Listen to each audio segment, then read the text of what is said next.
Assalamualaikum warahmatullahi wabarakatuh. Waalaikumsalam warahmatullahi wabarakatuh. Alhamdulillah nahmaduhu wa nastahdi wa natubu ilaik. Asyhadu an la ilaha illallah wahdahu la syarikalah.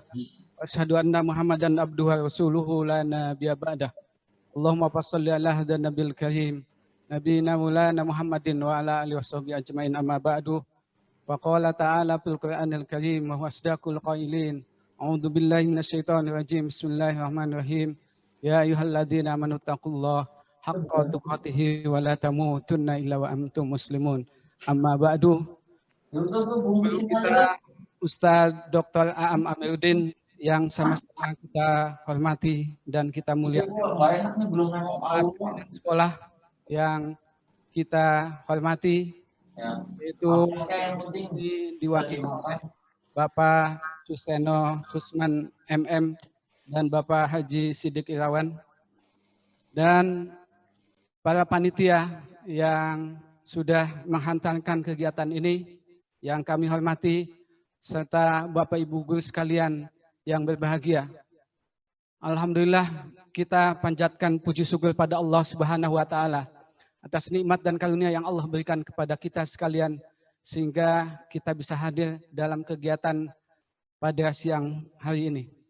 Sholawat serta salam mudah-mudahan dilimpahkan bagi uswah kita, junjungan kita Nabi besar Muhammad SAW, keluarganya, sahabatnya, dan mudah-mudahan bagi kita sekalian yang insya Allah kelak akan mendapatkan syafaat daripada beliau.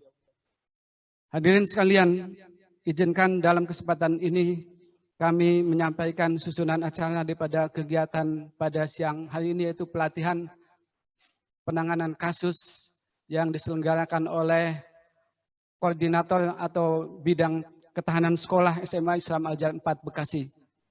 Adapun susunan acara pada siang hari ini adalah satu pembukaan, kedua pembacaan kalam ilahi, yang ketiga laporan daripada koordinator bidang ketahanan sekolah, yang keempat yaitu sambutan kepala sekolah yang dalam hal ini akan diwakili oleh Bapak Suseno Susman sekaligus membuka acara ini dengan resmi.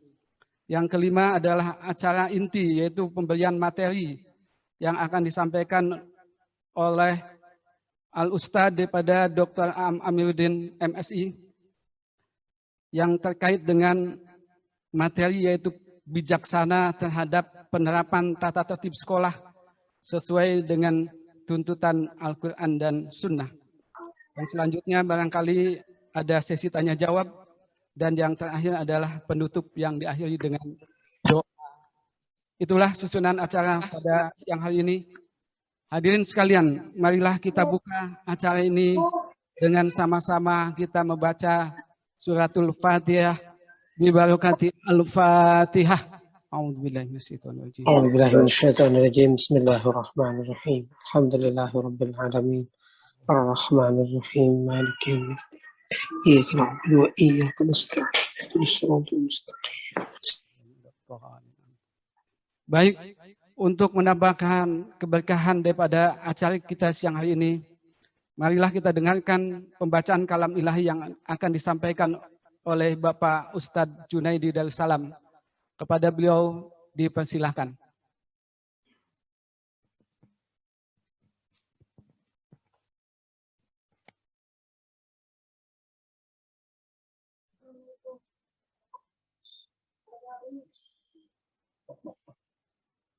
Assalamualaikum warahmatullahi wabarakatuh. Waalaikumsalam warahmatullahi wabarakatuh.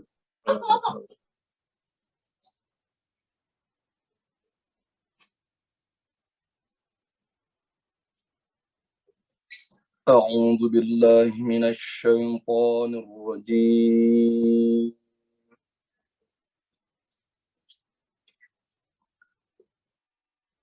بسم الله الرحمن الرحيم.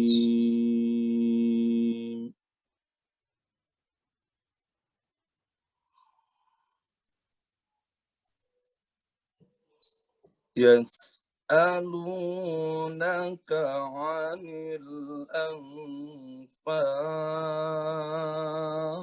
الأنفال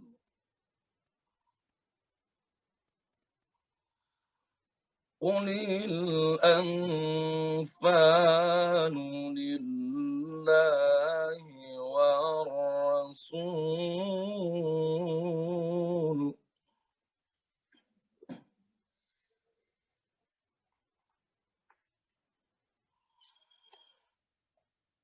فاتقوا الله وأصلحوا ذات بينكم وأطيعوا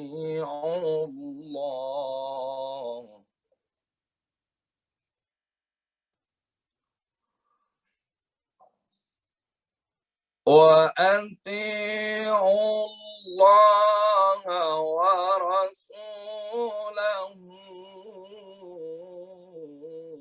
إن كنتم مؤمنين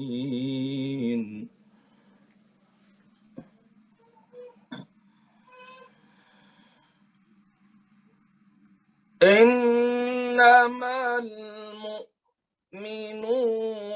الذين إذا ذكر الله وجلت قلوبهم وإذا تليت عليهم آياته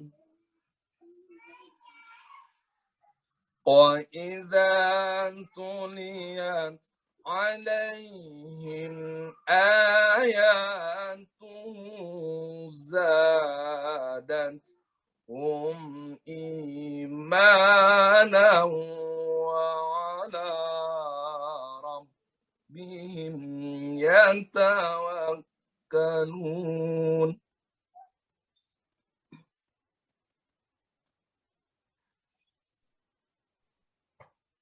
الذين يقيمون الصلاة ومما رزقناهم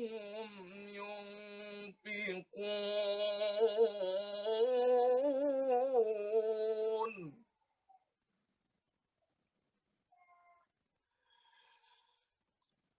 أولئك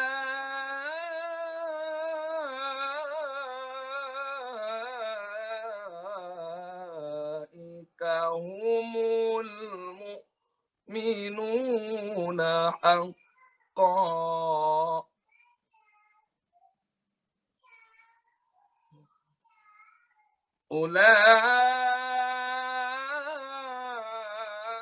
أولئك هم المؤمنون حقا لهم درجات عند ربهم ومغفرة ورزق كريم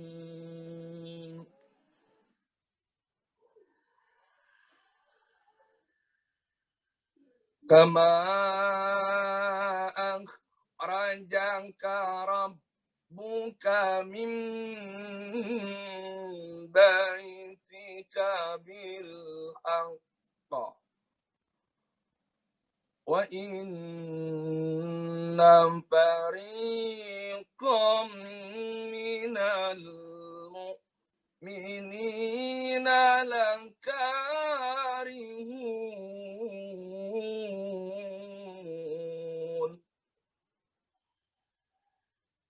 وإن فريقا من المؤمنين لكارهون صدق الله العظيم. Assalamualaikum warahmatullahi wabarakatuh. Waalaikumsalam warahmatullahi wabarakatuh. Diucapkan terima kasih kepada Bapak Ustadz Haji Junaidi Darussalam yang telah menyampaikan pembacaan kalam ilahi. Mudah-mudahan kita sekalian mendapatkan keberkahan daripada apa yang beliau bacakan tadi. Selanjutnya, marilah kita dengarkan laporan daripada Koordinator Bidang Ketahanan Sekolah yang dalam hal ini akan disampaikan langsung oleh Kolbitnya, yaitu Bapak Haji Muslim Iqbal Ramadhani MPD. Kepada beliau selaku Menko daripada Tanse ini dipersilahkan. Subhanallah. Assalamualaikum warahmatullahi wabarakatuh. Waalaikumsalam warahmatullahi wabarakatuh. Wa na'udzubillahi min syururi anfusina wa min sayyiati a'malina may yahdihillahu fala mudhillalah wa man yudhlil fala hadiyalah. Asyhadu an la ilaha illallah wahdahu la syarikalah wa asyhadu anna Muhammadan abduhu wa rasuluhu alladzi la nabiyya ba'd. Allahumma shalli ala Muhammad wa ala alihi wa sahbihi ajmain. Kepada Ustadz Dr. Aam Amiruddin yang kami hormati, yang alhamdulillah sudah bergabung dalam acara ini, kemudian pimpinan sekolah yang kami hormati, dan Bapak Ibu Dewan Guru serta karyawan yang telah bergabung di Zoom yang kami hormati. Alhamdulillah pada siang hari ini, di hari yang berbahagia ini, kita masih diberikan kesempatan oleh Allah Subhanahu wa Ta'ala, nikmat iman dan Islam, juga tentunya kesehatan ya. Ketika memang dalam kondisi ini, walaupun kita tidak bisa bertemu, kemudian tidak bisa bertatap muka secara langsung, tapi alhamdulillah pada momen yang spesial ini, walaupun lewat Zoom, kita bisa mengadakan pelatihan penanganan kasus. Tentunya COVID ini merupakan ujian yang begitu berat bagi kita, tapi tentunya kita tidak boleh kalah dengan kondisi ini, menuntut sebuah inovasi.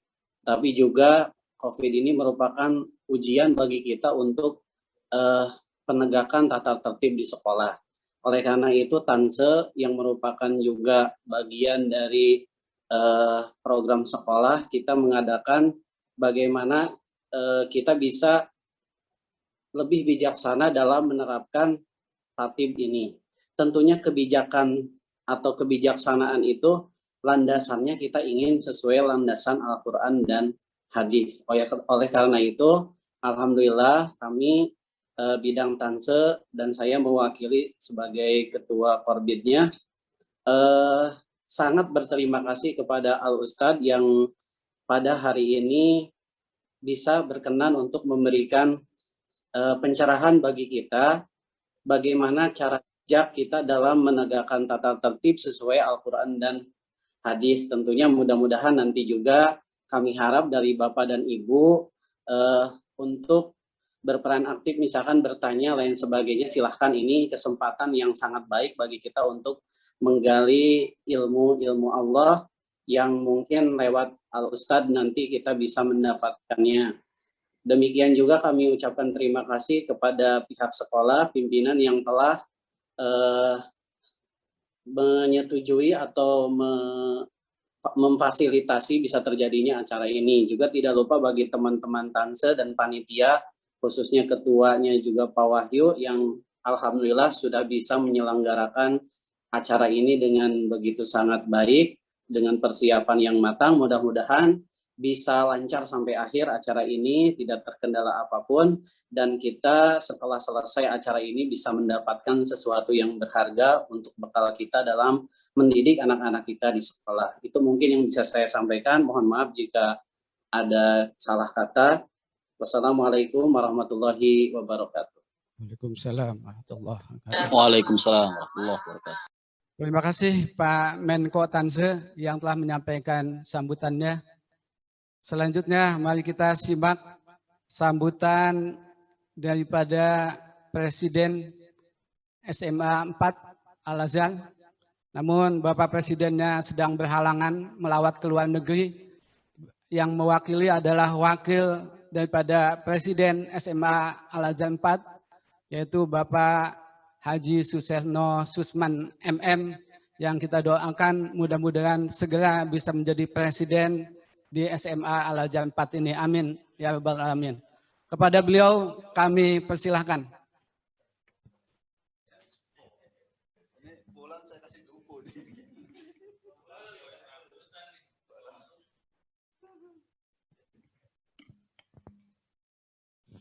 Bismillahirrahmanirrahim. Assalamualaikum warahmatullahi wabarakatuh. Waalaikumsalam warahmatullahi wabarakatuh. Puji syukur kita panjatkan kepada Allah Subhanahu wa taala, banyak nikmat yang diberikan Allah kepada kita. Iman, Islam, sehat walafiat, kesempatan umur panjang dan kesempatan untuk selalu meningkatkan kebaikan di antara kita. Amin. Salawat serta salam semoga senantiasa tercurahkan pada junjungan kita Nabi besar Muhammad SAW beserta keluarga, para sahabatnya, dan kita yang senantiasa menginginkan syafaatnya di yaumil akhir nanti. Amin, amin, ya robbal alamin. Yang kami hormati, praktisi pendidikan kita, Bapak Dr. Aam Amiruddin. Alhamdulillah beliau sudah hadir pada acara kita, yaitu sosialisasi penanganan kasus yang dilaksanakan oleh bidang Tanse, ketahanan sekolah.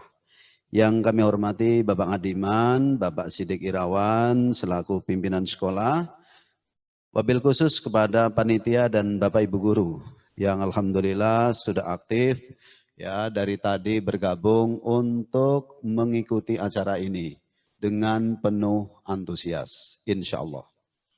Bapak Ibu yang kami hormati, ini pukul 13 lewat berapa ini Pak Hasan? 20 menit. Saya cerita dulu lah biar nggak ngantuk. Tapi pastikan Bapak Ibu saya nggak lama karena tadi saya udah dicolek oleh Pak Sidik. Ojo suwe-suwe. Siap saya bilang. Jadi ceritanya begini. Ada seorang raja ingin mengetahui saya ini sebenarnya dicintai rakyat atau tidak.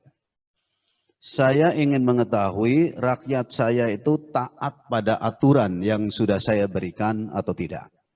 Kebetulan ini momen bagus, besok pagi saya akan menikahkan putri saya. Akhirnya raja memerintahkan bahwa seluruh rakyatku besok malam, kenapa harus malam? Ini pasti ada sesuatunya. Besok malam saya sudah sediakan sebuah bejana. Bejana itu sudah saya taruh di atas bukit. Maka setiap warga negara saya, setiap penduduk yang ada di sini, silakan membawa 1 sendok madu. Dan itu dibawa ke atas bukit, kami sudah siapkan 1 bejana besar. Dengan harapan pagi untuk pesta perkawinan anak saya. Sehingga kita seluruh rakyat bisa melangsungkan perkawinan ini dengan meriah. Singkat cerita Bapak Ibu, ada seorang yang bernama Fulan. Fulan berpikir, saya tidak akan patuh kepada aturan raja. Karena saya berpikir, apa artinya 1 sendok air yang saya bawa ke atas bukit dibandingkan dengan 1 bejana madu. Tetapi Bapak Ibu, fatalnya adalah pemikiran si Fulan ini sama dengan seluruh rakyat di negeri itu. Sehingga apa? Pagi hari raja melihat tidak ada 1 bejana madu, tetapi yang ada 1 bejana air. Kesimpulan dari cerita singkat ini adalah sampaikan Bapak Ibu kepada anak-anak kita di balik peristiwanya, di balik pemikirannya. Kalau si Fulan tadi berpikir, saya akan membawa 1 sendok madu. Walaupun di tengah malam, ya, tapi karena ini adalah aturan, ini perintah raja, siap 86 saya lakukan. Dan kalau semua rakyat di situ sama pemikirannya, saya akan membawa 1 sendok madu, maka yang terjadi pagi harinya adalah pesta perkawinan putri raja. Jadi anak-anak Bapak Ibu, sekaligus saya berpesan, camkan kepada mereka, saya akan melakukan kebaikan. Saya akan tertib kepada aturan. Yang lain terserah. Kalau semua pemikirannya seperti itu, insya Allah Bapak Ibu aman. Saya hubungkan dengan pelatihan penanganan kasus ini. Insya Allah kalau anak-anak kita colekna, taat pada aturan. Prinsip, terserah yang lain. Yang penting saya patuh pada aturan sekolah. Insya Allah semuanya akan baik-baik saja. Itu sekedar cerita membuka pembicaraan ini. Semoga Bapak Ibu tidak ngantuk. Saya ingatkan yang kedua Bapak Ibu, sekolah ini adalah pendidikan. Sekolah ini bukan pengadilan. Ada tata tertib, ada aturan, tapi di sana pasti ada kebijakan. Makanya cocok judulnya bijak dalam menerapkan tatib sekolah. Jadi di sana ada aturan, karena ini bukan pengadilan, ini sekolah. Tugas kita Bapak Ibu, mengingatkan juga untuk saya, bukan sekedar mengajar, tetapi mendidik. Kalau mengajar, 1 tambah 1 berapa anak-anak? 2, selesai. Bodoh amat, mau ngaji, mau sholat, mau tadarus, saya bukan urusan saya. Kalau guru seperti itu perlu belajar lagi berarti. Sebab guru adalah mengajar, mendidik sekaligus memberikan inspirasi kepada anak-anak kita. Sehingga nanti setelah generasi kita, republik ini akan lebih baik. Insya Allah. Jangan marah-marah ya Bapak Ibu terhadap anak-anak. Anak-anak sekarang permasalahannya banyak. PJJ ini cukup membuat anak-anak kita juga stres.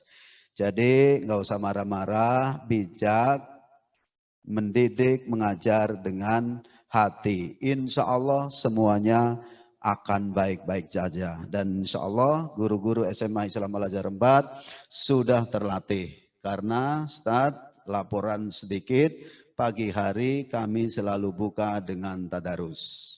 Tidak banyak, 20 ayat Ustaz. Tetapi setelah itu ada kajian sehingga menambah wawasan bagi kami tentang keagamaan, ada taksin, ada kajian khusus ya tentang ayat per ayat, sehingga alhamdulillah sedikit demi sedikit guru-guru kami bisa nambah wawasan keagamaannya. Insya Allah juga akan berimbas, berkorelasi dengan anak-anak didik kita. Sehingga semuanya akan baik-baik saja. Dan alhamdulillah SMA Islam Al-Azhar 4 sampai hari ini masyarakat masih mempercayakan. Itu insya Allah Bapak Ibu karena kita juga. Bapak Ibu soleh-solehah, semuanya dalam sistem ini soleh-solehah, insya Allah masyarakat sana akan menilai kita.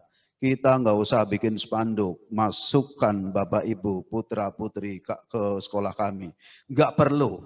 Tapi sikap perilaku kita tunjukkan. Insya Allah masyarakat akan menilai kita.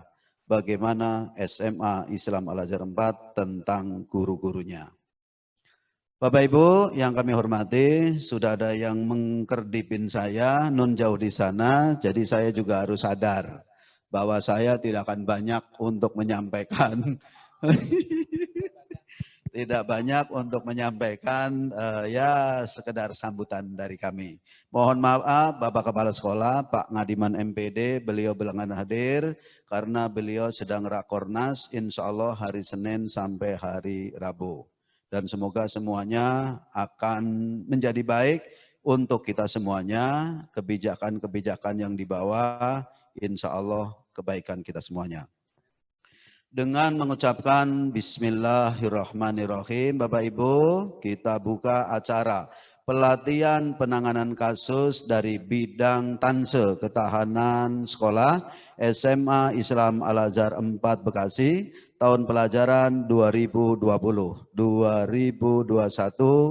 dengan mengucapkan sekali lagi basmalah dibuka. Bismillahirrahmanirrahim. Terima kasih, mohon maaf atas segala kekurangan dan kesalahan. Billahi taufiq wal hidayah. Assalamualaikum warahmatullahi wabarakatuh. Waalaikumsalam warahmatullahi wabarakatuh. Terima kasih kepada Bapak Suseno yang telah membuka acara ini. Karena sudah dibuka, marilah kita Bapak Ibu sekalian simak pada kegiatan pelatihan penanganan kasus ini yang mengambil tema bijak dalam menerapkan tertib sekolah pada masa pandemi ini, yang insya Allah akan dibawakan oleh guru kita yang tidak asing lagi. Beliau senantiasa kita bisa lihat di layar kaca. Untuk itu nanti mungkin akan juga diperkenalkan oleh Ustadz Muslim. Kepada Ustadz Muslim untuk memandu acara puncak ini dipersilahkan kepada beliau, yaitu yang akan dimoderatori oleh Bapak Ustadz Haji Muslim Iqbal Ramadhani MPD. Kepada beliau. Amin, amin. Baik, Assalamualaikum warahmatullahi wabarakatuh. Bapak dan Ibu, pimpinan yang kami hormati, Bapak Ibu Dewan Guru, alhamdulillah perkenankan saya menjadi moderator di sini. Insya Allah akan menemani Al Ustadz ketika nanti menyampaikan materinya untuk kita. Mudah-mudahan nanti kita bisa menyimak dengan seksama dan nanti jangan canggung-canggung untuk bertanya ya Bapak Ibu tentang apa yang tadi disampaikan. Sebelum dimulai nanti Al Ustadz menyampaikan materi, mungkin tadi sudah disampaikan oleh MC, telah terbiasa kita melihat Al Ustadz di televisi atau di YouTube dan lain sebagainya, tapi perkenankan saya untuk memperkenalkan kembali beliau sebagaimana CV yang kami dapatkan, bahwa nama Dr. Aam Amiruddin MSI, kemudian tempat lahir Bandung 14 Agustus tahun 65, telah menikah dan diamanahi 3 orang anak. Kemudian email aamamiruddin@unpas.id. Kemudian Bapak Ibu tentang pendidikan formal beliau terakhir adalah S3 program doktoral pasca sarjana Universitas Padjadjaran Bandung bidang ilmu komunikasi, lulus dengan yudisium cum laude tahun 2009. Kemudian tentang pendidikan non-degree-nya, bahwa beliau telah mengikuti pendidikan di luar non-degree itu School of Communication and Information, Nanyang Technological University Singapura tahun 2004. Kemudian Flinders University Adelaide, South Australia tahun 2006. Kemudian Faculty Life and Science di Melbourne, Australia. Maaf ya, lidah saya kalau ngomong Inggris agak ini. Jangan ketawa, Pak John. Kemudian kegiatan beliau sebagai dosen tetap pada program Pasca Sarjana Universitas Pasundan Bandung, dan narasumber sering kita lihat juga apalagi di Damai Indonesiaku ya, TV One, kemudian di RCTI dan di E-News TV. Kemudian juga setiap pagi sering kita dengar di khusus ya di Percikan Iman official, dan juga di Radio OZ 103.1 FM Bandung. Kemudian tentang karyanya nih Bapak Ibu mungkin sudah punya juga di rumah terjemah Al-Quran kontemporer Al-Mu'asir, kemudian Insya Allah Sakinah yang diterbitkan tahun 2014, Muliakan Ibumu tahun 2016, dan Al-Hikmah Tafsir Kontemporer Juz Amma tahun 2019. Alhamdulillah beliau sangat produktif ya Bapak Ibu, sudah melahirkan beberapa karya tafsir yang alhamdulillah sebuah kehormatan bagi kita bisa mendengar langsung dari beliau, walaupun memang tidak bisa bertemu langsung, tapi lewat Zoom ini kayaknya mengobati kerinduan kita akan materi-materi yang akan beliau sajikan. Untuk hal itu kami berikan waktu sepenuhnya kepada Al Ustadz untuk memberikan materi pada siang hari ini. Silakan Al Ustadz, kami haturkan. Ya, Assalamualaikum warahmatullahi wabarakatuh. Bismillahirrahmanirrahim. Waalaikumsalam. Alhamdulillahirabbil alamin, la ilaha illallah wahdahu la syarikalah, lahul mulku wa lahul hamdu wa huwa ala kulli syai'in qadir. Asyhadu an la ilaha illallah wa asyhadu anna Muhammadan abduhu wa rasuluh. Allahumma salli ala Muhammad wa ala ali Muhammad kama shallaita ala Ibrahim wa ala ali Ibrahim fil alamin innaka Hamidum Majid.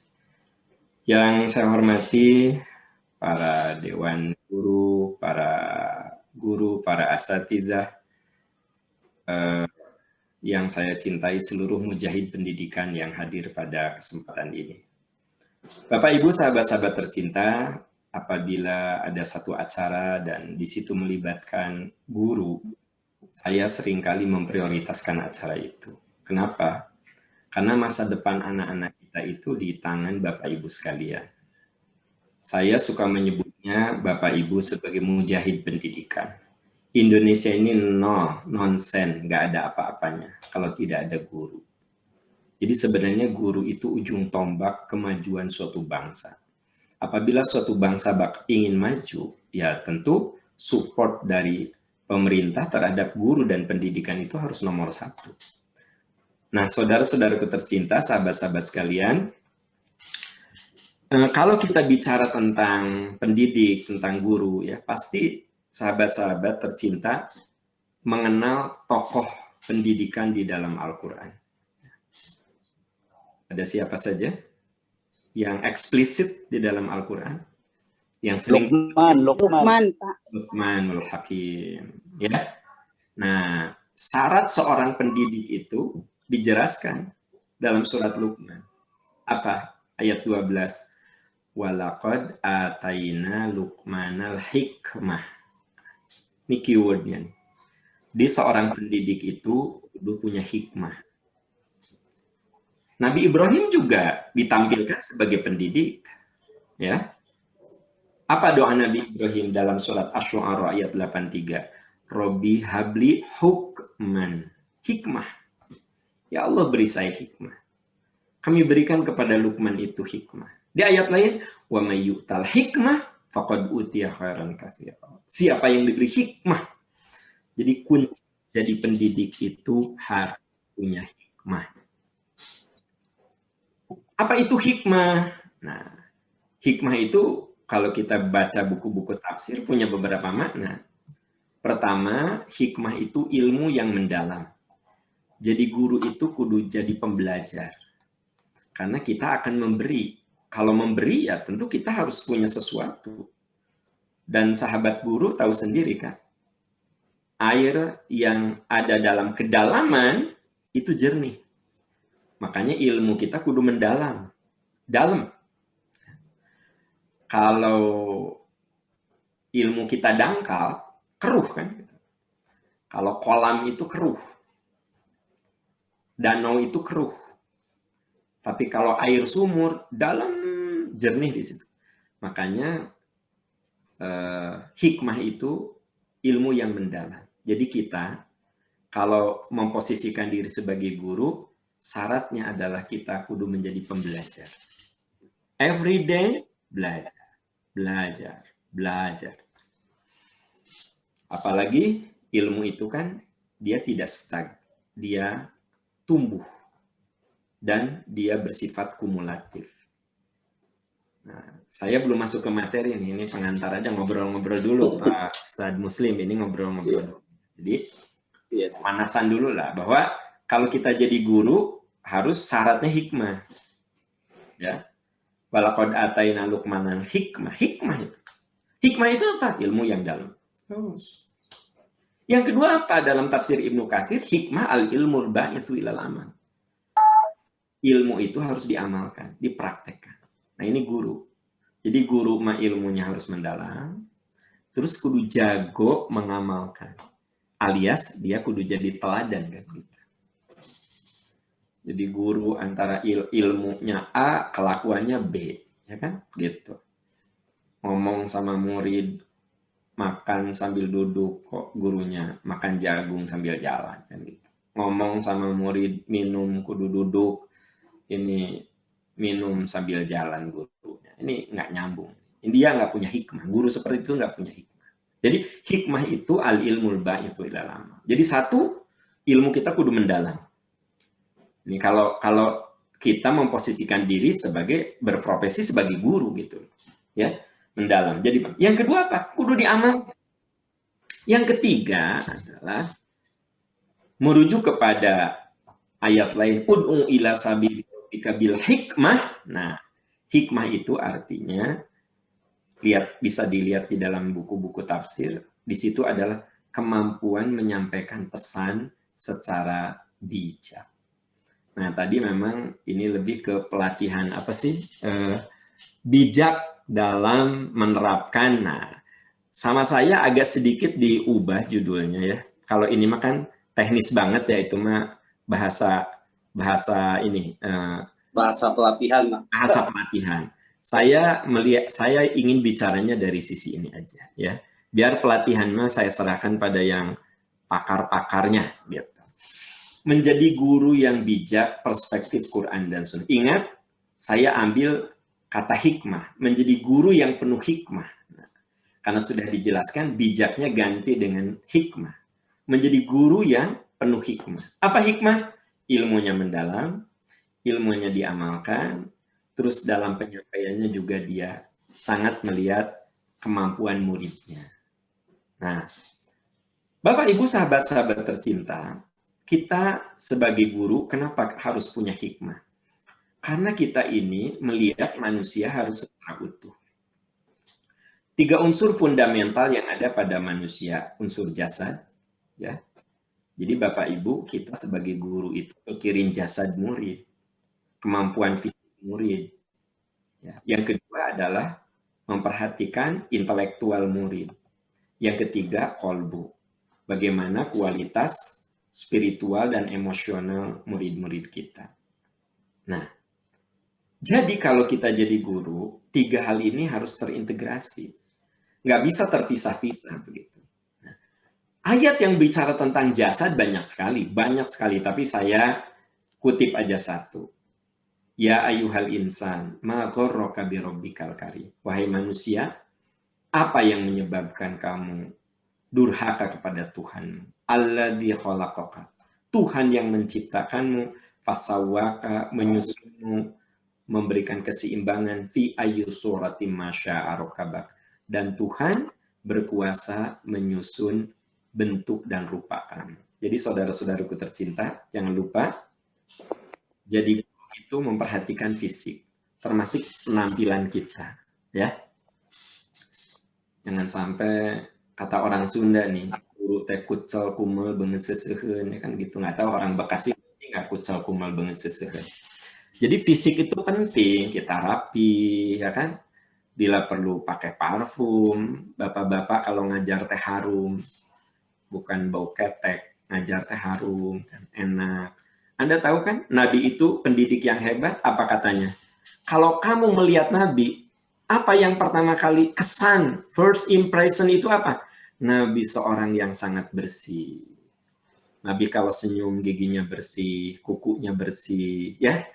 Rambutnya rapi. Nah, ini fisik, saudara-saudara.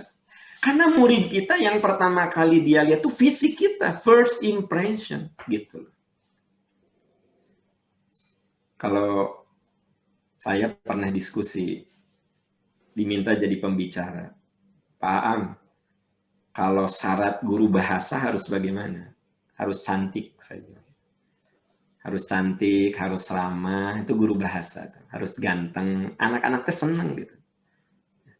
Jadi pada Bapak Kepala Sekolah saya titip kalau milih guru bahasa itu yang cantik, yang ganteng. Ya. Jadi anak-anak teh happy, yang banyak ngomong gitu. Kenapa coba? Wah, Pak, bagaimana? Iya, ini saya lagi cerita, ini fisik nih. Ya, jadi Anda mau percaya atau tidak? Coba. Fisik itu tidak harus, maksud saya yang dimaksud ganteng teh maksudnya bersih, rapi gitu, ya kan? Gitu. Kan kalau hidung mah udah nggak bisa diutak-atik lagi kan, gitu. Kalau dataran rendah ya dataran rendah, dataran tinggi, ya kan gitu. Teman-teman yang berjenggot coba rapihkan jenggotnya, yang berkumis coba rapihkan kumisnya, jangan sampai kumisnya jenggotnya panjang sebelah ke sini ngalawing ke dia. Silahkan berjenggot. Apa susahnya sih merapihkan jenggot? Apa susahnya merapihkan kumis? Kan gitu. Jadi anak-anak itu coba lihat ya, bintang-bintang Hollywood. Walaupun mereka ada yang berjenggot kan rapi, berkumis rapi, Ini jasad, saudara-saudara. Mungkin Anda menganggap ini sepele, tapi bagi saya nggak sepele. Kenapa? Karena banyak hadis yang mengatakan Nabi itu kalau pertama kali kita lihat beliau itu first impression kita adalah bersih, jasad. Yang kedua, saudara-saudara, ya, manusia itu ada unsur akal. Nah, akal itu untuk mengeksplorasi. Qul huwallazi ansha'akum wa ja'ala lakumus sam'a wal absar wal af'idata qalilan ma tashkurun. Allah yang menciptakanmu. Wa ja'ala lakumus sam'a wal absar wal af'idah. Nah, teman-teman sekalian, jadi guru itu tugasnya bukan ngejejalin ilmu, tetapi mengeksplor intelektual murid. Beda kan? Jadi kita tuh jadi guru jangan ini nih, tapi apa? Mengeksplor. Beda kan? Menjejali dan mengeksplor itu dua hal yang berbeda, teman-teman sekalian. Qul huwallazi ansha'akum. Allah yang menciptakanmu. Wa ja'ala lakumus sam'a wal absar. Dan Allah memberikan pendengaran dan penglihatan serta hati. Qalilan ma tashkurun. Sedikit kali kamu mensyukuri. Artinya orang yang mensyukuri itu orang yang mengeksplor indera dan akalnya. Nah, ini poin kedua yang tidak boleh dilupakan oleh guru. Ini basis untuk menerapkan bagaimana kita bijak ketika mengajar dengan cara jarak jauh. Coba eksplorasi kita sampai di mana, ya kan? Nah, sampai pada titik nanti murid kita dan kita ini berpegang teguh apa? Wala taqfu ma laysa laka bihi ilmun inna sam'a wal basar wal fuada kullun ulaika kana anhu mas'ula. Jadi saudara-saudaraku sekalian, eksplorasi akal sampai kita guru dan murid selalu bertanggung jawab atas apa yang kita katakan. Jadi seorang ilmuwan itu kan kalau ngomong harus speak by data, speak by research, ya, speak by teori gitu. Jadi jangan asal cuap gitu. Tapi kudu apa? Wala taqfu ma laysa laka bihi. Jangan kamu bicara tanpa ilmu. Nah, lalu ketika kita sudah berilmu, ayat berikutnya, wala tamshi fil ardi maroha. Jangan kamu berjalan di muka bumi sombong. Nah, jadi ternyata Anda tahu di sini tingginya ilmu seseorang itu bisa membuat kadang-kadang muncul kesombongan. Coba saya ingin tanya, kenapa Fir'aun sampai mengatakan ana rabbukumul a'la, aku ini Tuhan kalian? Kenapa? Karena dia itu punya ilmu yang lebih dibanding orang lain. Fir'aun tuh orang cerdas, dan orang bodoh mah akan bisa kepikir bikin piramid itu. Ya nggak sih? Piramid itu terbuat dari bongkahan batu. Satu bongkahan batu yang paling ringan 3 ton. Dan batu-batu yang digunakan untuk piramid itu didatangkan dari Iskandaria. 1000 km dari Kairo. Ingat loh, batu-batu untuk piramid itu bukan dari Kairo, dari Iskandaria. 1000 km dari Kairo. Orang bodoh mah nggak akan kepikir. Jadi Firaun itu cerdas. Ya. Nah, ketika kecerdasannya itu bisa menunjukkan power dia berkuasa, dengan kecerdasannya dia punya harta yang banyak, dengan kecerdasannya dia bisa milih orang, ya. Orang cerdas itu tidak harus mengerjakan sendiri, tapi kemampuan mencari orang, ya kan gitu. Nah, Bapak Ibu, saat itulah Fir'aun mengatakan ana rabbukumul a'la. Makanya ketika Allah berfirman jangan kamu bicara tanpa ilmu, the next ayatnya adalah wala tamshi fil ardi maroha. Gitu. Ya. Oke, ini unsur yang kedua, teman-teman sekalian. Yang ketiga, qalbu, muara iman dan adab. Nah, alladzina amanu wa tatma'innu qulubuhum bi dzikrillah, ala bi dzikrillah tatma'innul qulub. Kalau teman-teman baca tafsir misalnya Al-Marogi, tafsir Fidhilalil Quran, ya. Tafsir itu yang modernnya, tafsir klasiknya Anda baca tafsir Ibnu Katsir, ada sebuah alur pemikiran yang nampak sama, bahwa qalbulah tempat tumbuhnya iman dan akhlak. Jadi begini, Anda tahu kan di dalam surat Ibrahim ayat 24-25 yang namanya iman itu diumpamakan seperti apa? Pohon kasyajaratin toyibatin, seperti pohon, tanaman. Coba Bapak Ibu, tanaman Anda tumbuh bagus kalau apa? Kalau media tanamnya bagus. Ibu-ibu tuh yang senang tanaman, ya. Kenapa tanaman Anda mati melulu? Ya, media tanamnya jelek. Gitu. Coba ganti media tanamnya. Makanya media tanam, kalau kita nanam, media tanam tuh yang harus diperhatikan dulu, bukan tanamannya.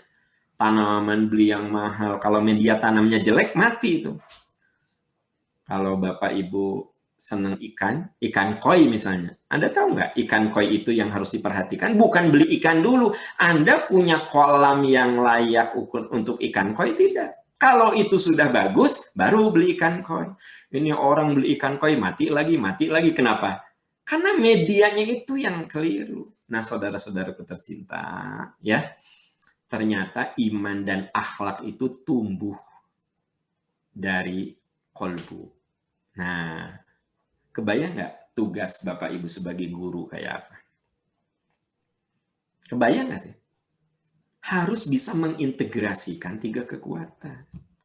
Makanya tidak ada profesi paling mulia kecuali guru.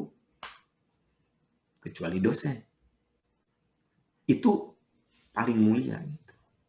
Nggak akan ada dokter spesialis hebat kalau tidak ada guru.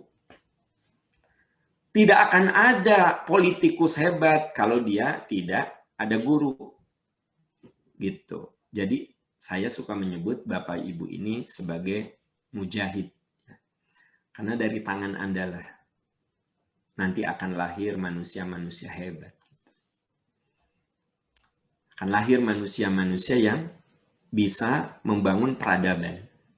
Itu kan dari tangan kita, saudara-saudaraku tercinta para guru. Dari tangan kita. Makanya kalau Bapak Ibu sebagai guru, Anda kudu bersyukur Allah memberi garis takdir yang baik pada Anda. Garis takdir yang baik. Gitu. Jadi seringkali saya bersyukur pada Allah, ya Allah, hamba sudah dibimbing untuk berada di track yang sebenarnya luar biasa. Secapek apapun, sesibuk apapun, tinggal ngelurusin niat aja, sudah. Jadi jalan surga. Kan tinggal ngelurusin niat, ya enggak? Sekarang gini, Anda jadi karyawan di BUMN, ya kan? Sebut saja Anda kerja di mana? Di Pertamina. Anda begadang kerja di Pertamina. Untuk apa coba? Duit untuk duit. Finish, selesai. Tapi Anda jadi guru, mungkin begadang, Anda nyiapin materi, mungkin kurang tidur, mungkin setumpuk pekerjaan, tapi ingat, untuk apa? Membangun manusia masa depan. Beda, saudara-saudara. Makanya pertama sadari bahwa jadi guru itu garis takdir yang terbaik yang Allah berikan kepada kita. Gitu. Kan ada yang gini, orang mah jadi guru teh teu kahajat, aku mah nggak sengaja jadi guru teh. Ya oke lah awalnya nggak sengaja, tapi sekarang kudu disengajain gitu kan. Dan aku mah sebenarnya mah dulu ya, kan ada yang gitu ya. Saya suka ngobrol dengan guru. Aku tukang, nggak pernah niat jadi guru. Wah, nggak pernah. Nggak tahu, aku sekarang jadi dosen, jadi guru. Saya bilang jangan bilang nggak tahu. Itulah Allah membuka garis takdir untuk kamu.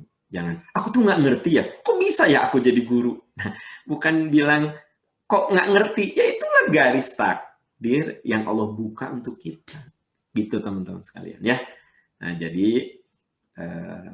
ini belum ke materi ini, belum ke materi ini, masih pengantar ya, belum ke materi. Nah jadi saudara-saudaraku tercinta, saya ingin menegaskan dulu bahwa bersyukurlah oleh Allah kita diberi garis takdir yang sangat bagus, yaitu jadi pendidik, jadi guru, ya, jadi dosen. Gitu. Itu garis takdir yang luar biasa indahnya, luar biasa baiknya. Nah, ada sebuah jurnal yang menarik sekali, jurnal. Tapi karena ini saya diniatkan ceramah ilmiah kan, ya, tausiah judulnya, tausiah. Jadi saya lupa tidak mencantumkan alamat jurnalnya. Jadi gini teman-teman sekalian. Ada penelitian, orang yang berprofesi sebagai guru dan dosen itu berbeda dengan profesi politikus. Kalau kita jadi guru, murid kita lebih pintar, Anda senang atau Anda kecewa? Senang. Senang itu. Ya. Saya punya pengalaman sedikit. Satu saat ada profesor saya, saya nggak bisa ngajar, kamu gantiin saya. Nah, gitu. Di program S3, saya masuk ngajar anak-anak S3. Saya kaget. Waktu itu umur saya 45 gitu ya, 45. Pas masuk, saya kaget. Ternyata ada dosen saya waktu S1 gitu. Kebayang nggak? Jadi beliau itu dosen pembimbing saya waktu S1. Pelong sekian lama nggak ketemu, ya kan? Nah, saya menggantikan harus mengisi materi kuliah filsafat ilmu. Filsafat ilmu. Saya masuk situ. Ternyata ada guru saya. Maka saya langsung berjabatan tangan. Jadi saya tuh punya kebiasaan, bapak saya ngajarin, kamu kalau ke guru harus suntangan. Kalau sampai hari ini, yang namanya guru saya suntangan. Itu teh didikan bapak saya dari kecil ya gitu. Suntangan. Nah, jadi sampai sekarang, nah saya begitu masuk, walaupun itu status formalnya mahasiswa saya, daman pak, suntangan. Nah gitu. Terus saya teh ngajar. Nah, ya, dengar ya, hebatnya guru. Guru itu bukan sedih, bukan kecewa diajarin oleh muridnya, tapi dia dengan bangganya mengatakan, Pak Aam itu, dulu mah manggilnya Aam. Pak Aam, dan mungkin dosennya di sini. Pak Aam itu murid saya itu dulu menjadi pembimbingnya. Saya bahagia sekali, dia sekarang jadi dosen saya. Dia dengan lantang mengumumkan di depan mahasiswa yang lain. Tuh, guru mah gitu. Kita akan mengatakan, dia murid saya dulu. Bangganya luar biasa. Ya kan? Gitu. Teman-teman sekalian, ya. Jadi, guru itu beda dengan politikus. Ya. Kalau politikus, yang juniornya lebih cepat maju, biasanya suka rada-rada gimana gitu ya. Gitu. Kenapa? Kok Muslim jadi anggota dewan? Aku kok enggak? Nah, itu teh suka ada, Pak. Katanya, ini katanya. Sok katanya. Kenapa? Gitu ya. Tapi kalau Pak Muslim ini murid saya, ternyata Pak Muslim profesornya mendahului saya. Saya katakan, saya senang sekali. Ada mahasiswa saya, namanya Muslim Iqbal Ramadhani. Udah profesor lagi. Saya masih doktor, dia sudah profesor. Saya akan bercerita dan saya bangga. Teman-teman, saya yakin murid Anda ada yang sudah doktor. Murid Anda boleh jadi sudah ada yang dokter spesialis. Kan Anda mah SPD, PKI SPD, MPD, SPD, MPD. Murid Anda sudah ada yang doktor, murid Anda sudah ada yang dokter spesialis, tapi Anda bangga. Anda bangga. Nah, itu dahsyatnya guru, teman-teman sekalian. Itu hebatnya guru. Makanya katanya guru mah walaupun gajinya kecil tapi bahagia ya. Menderita sih menderita, tapi wajahnya itu ada kebahagiaan, ada kebanggaan kan gitu, kebanggaan. Ya kalau menderita mah iyalah pasti. Tapi maksudnya ada kebanggaan, ada happy gitu. Coba Anda perhatikan. Makanya kalau guru itu kan awet tua ya. Kalau udah tua awet tuanya, kalau muda awet mudanya kan gitu. Ya nggak sih? Kebayang bersama Anda. Nah, oke teman-teman sekalian. Nah, jadi 3 hal jasad, akal, kolbu harus kita integrasikan. Saudara-saudaraku sekalian, apakah kita sudah menjadi guru yang hikmah, yang bijak? Coba. Sudah belum? Kita menjadi guru yang bijaksana, ya, yang penuh hikmah. Sebenarnya yang enak tuh guru yang penuh hikmah, ya, tapi nggak apa-apa. Kita sebut bijak. Yuk kita lihat ciri-cirinya. Ya, 1, Anda bisa lihat di Ali Imran 159. Jadi guru itu harus ada kelembutan. Harus ada jiwa maaf, jiwa musyawarah. Ini ayat bicara tentang siapa? Bicara tentang pendidik nomor 1 di dunia, yaitu Rasulullah Sallallahu Alaihi Wasallam.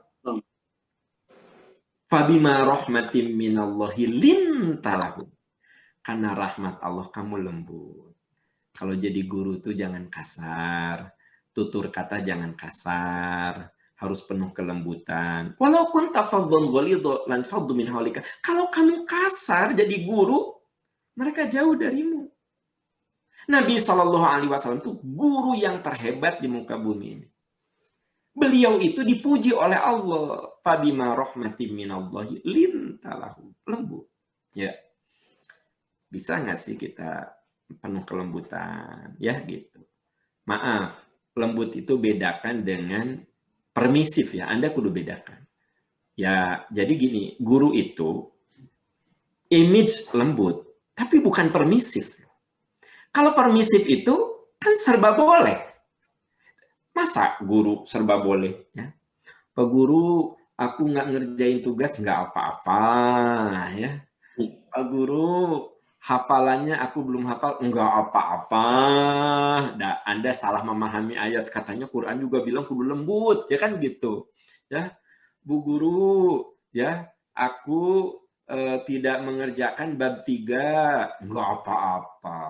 Kok Bu Guru jadi baik sekali? Ada di Quran kata Bu Guru. Lintalah Ibu mulai sekarang lembut. Anda perlu bedakan mana lembut. Lembut dan tegas itu dua hal yang berbeda. Gitu. Lembut dan tegas itu. Lalu apa bedanya? Kalau tegas itu berbasis pada aturan. Gitu. Berbasis pada aturan. Kalau saudara tidak hadir, ini ceritanya waktu belum COVID. Kalau saudara tidak hadir, kehadiran saudara kurang dari 30%, maka Anda tidak bisa ikut ujian. Ya. Kalau mahasiswa, tegas gitu. Nah, nanti ada yang datang, Pak, saya bagaimana Pak? Nah, kita bilang, aturannya, kamu berapa persen kehadirannya? Cuma 40. Ya udah, kamu nggak bisa ikut ujian. Tegas. Kalau lembut bagaimana? Kita masih mendengar. Kenapa kamu sampai nggak masuk? Ibu saya sakit, Pak. Bapak saya sudah meninggal, ibu saya sakit. Jadi saya sama adik saya gantian, Pak, ngurus ibu saya. Ibu saya stroke, sehingga dimandiin oleh saya, disuapin oleh saya. Sehingga ada saat di mana saya nggak bisa hadir, Pak. Gitu. Nah, disitulah ada kelembutan. Bahkan kita yang membela dia ke bagian akademik, ya, gitu. Tolong anak ini ikut sertakan aja ujian. Kenapa kan? Enggak, saya jelaskan. Dan itu tidak bohong, memang benar. Nah itu namanya lembut. Ya. Kalau kenapa kamu nggak masuk sampai kehadiran kamu tidak mencukupi? Saya sering lupa kuliah. Udah, kamu nggak bisa ikut ujian. Lupa kuliah. Nah, tegas kan gitu. Jadi antara tegas dan lembut itu dua hal yang berbeda. Ya kan? Dua hal yang berbeda. Nah, saudara-saudaraku tercinta, jadi tolong lembut, kemudian pemaaf. Ya, pemaaf. Maksudnya gini, kalau jadi guru jangan baperan. Kita si bapak, meni bodoh gitu. Apa kamu ngomong apa? Kamu ngomong apa? Ya udahlah, namanya juga anak-anak. Memang Anda dulu tidak pernah ngomong bodoh ke guru, Anda lebih parah lagi, ya kan? Gitu. Jadi maksudnya apa ya? Ada saat ya kita penuh maaf lah, ya ada saat. Tolong penuh maaf itu bukan berarti permisif, itu juga sama, ya. Jadi penuh maaf dan permisif itu dua hal yang berbeda. Nah, dan ada yang tidak boleh dilupakan teman-teman. Apa? Wasyawirhum fil amr. Coba. Sering kita mengajak musyawarah. Saya seringkali mengutip kasus Nabi Ibrahim alaihissalam. Ketika beliau disuruh menyembelih anaknya. Coba Anda lihat di dalam Al-Quran. Apa kata Nabi Ibrahim? Dan Nabi Ibrahim juga salah satu tokoh pendidikan di dalam Al-Quran. Apa kata beliau? Ya bunayya, inni arafil manami anni azbahuka fandur madzatar. Sahabat tercinta, para guru, Anda tahu kan? Nabi Ibrahim disuruh menyembelih anaknya. Itu perintah Allah. nggak bisa ditawar-tawar lagi. Perintah Allah. Tapi apa yang dia lakukan Nabi Ibrahim? Musyawarah. Ya bunaya, wahai anakku sayang. Ya, nah ini juga kelembutan. Manggil anaknya itu ya bunaya, anakku tersayang. Nah, kan? Gitu. Hai anak-anak, ya, murid Bapak yang soleh, yang pinter, yang bager, murid-murid Bapak yang bakal jadi presiden, dengerin anak ya. Nah, gitu. Jadi menggunakan kata-kata yang penuh kasih sayang, kelembutan. Ya bunaya, inni arafil manami anni adbahuka. Nah, tadi malam ayah nerima wahyu. Ayah harus menyembelihmu. Fandur madataro. Bagaimana pendapat? Nah, jadi guru itu ada saat, sok menurut kamu gimana? Ya, coba anak-anak, Bapak sudah menjelaskan. Gimana kalian mengerti enggak? Enggak, Pak. Coba menurut kamu kira-kira Bapak ngejelasinnya harus bagaimana? Gimana ya, Pak? Ya kan Bapak mah dari dulu juga memang rada bodoh, Pak. Nah, Anda teh pemaaf. Oke, nanti akan saya belajar lagi, anak ya. Oke, Bapak akan belajar lagi. Nah, artinya kita selalu membuka diri untuk bermusyawarah. Nah, teman-teman sekalian, sahabat-sahabat tercinta, inilah. Kalau jadi guru, penuh kelembutan. Dan tolong diingat, ayat ini pujian kepada Nabi. Fabima rahmatim minallahi lintalahum. Walau kunta faddon ghalidhal qalbi lan faddu min haulika. Jadi ketika kita menerapkan aturan di sekolah itu, tolong berbasis kepada kelembutan, jiwa maaf, dan musyawarah. Coba, jiwa musyawarah. Gitu, ya. Banyak berdiskusi. Nah, kemudian saudara-saudaraku tercinta, itu yang berikutnya, harmoni antara kata dan perbuatan. Itu tadi sudah saya singgung. Bahwa guru itu kudu jadi teladan. Ya. Salah satunya adalah omongan dan perbuatan itu sejalan. Allah mengatakan, ya ayyuhalladzina amanu lima taquluna ma la taf'alun kabura maqtan indallahi an taqulu ma la taf'alun. Saudara-saudaraku tercinta, coba Anda baca buku-buku pedagogik. Ya. Ujung-ujungnya pendidikan itu 3. Perkataan yang benar, pembiasaan yang benar, keteladanan yang benar. Baca buku-buku pedagogik tentang bagaimana kita how to be a good teacher itu, ya. Apa? Ujungnya 3. Perkataan kita benar. Ya. Perkataan kita benar. Nah, kemudian pembiasaan yang benar, keteladanan yang benar. Ini semua bermuara kepada harmoni antara kata dan perbuatan. Harmoni. Ya. Nah, ini yang ketiga. Tadi sudah disinggung. Berkata benar. Benar itu dalam kajian komunikasi ada 2. Konten dan konteks. Kalau kita bicara benar, konten dan konteks. Kita sebagai guru kudu benar secara konten. Nah, kalau itu mah keilmuan banget. Keilmuan banget. Ya. Tadi di awal sudah saya katakan, guru itu kudu pembelajar. Jadi kita kudu learning yang tiada henti. Tapi ilmu saja, konten ilmu saja nggak cukup. How to be a good communicator, how to be a good teacher. Nah, seorang guru itu seorang komunikator, berarti bagaimana kita belajar terus cara menyampaikan. Benar dalam penyampaian. Gitu. Ada contoh sederhana lah, ya. Dalam rumah tangga aja atau di rumah aja kita ngomong sama anak, kudu benar isinya, kudu benar caranya. Ya. Mama, aku matematikanya 5, nilainya berapa, Nak? 5? Mama dulu pernah 3. Tapi Mama belajar. Alhamdulillah tadinya 3, jadi 7. Kamu 5, kamu bisa 10. Mama yakin kamu mah pintar.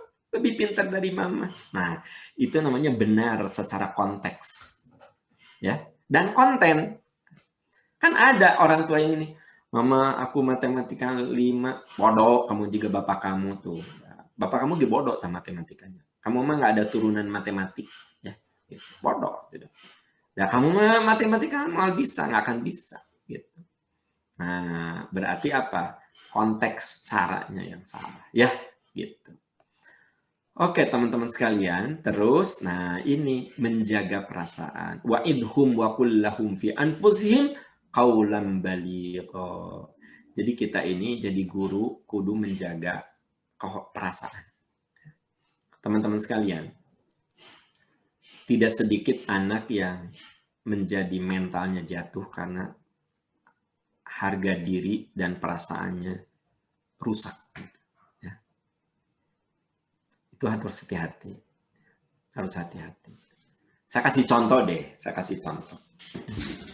Kita tuh kudu menjaga perasaan istri kita kalau ngomong gitu. Ya. Mama, pulang dari mana? Dari salon. Ini cantik sih Mama. Nah, itu menjaga perasaan. Jangan sampai, Mama, pulang dari mana? Dari salon. Hah? Dari salon? Bayar berapa? Hah? 500.000? Nggak ada bekas.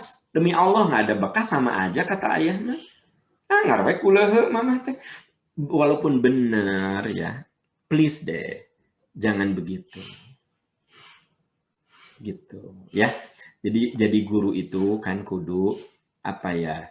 Menjaga perasaan, selalu mengapresiasi. Saya yakin kamu bisa ya.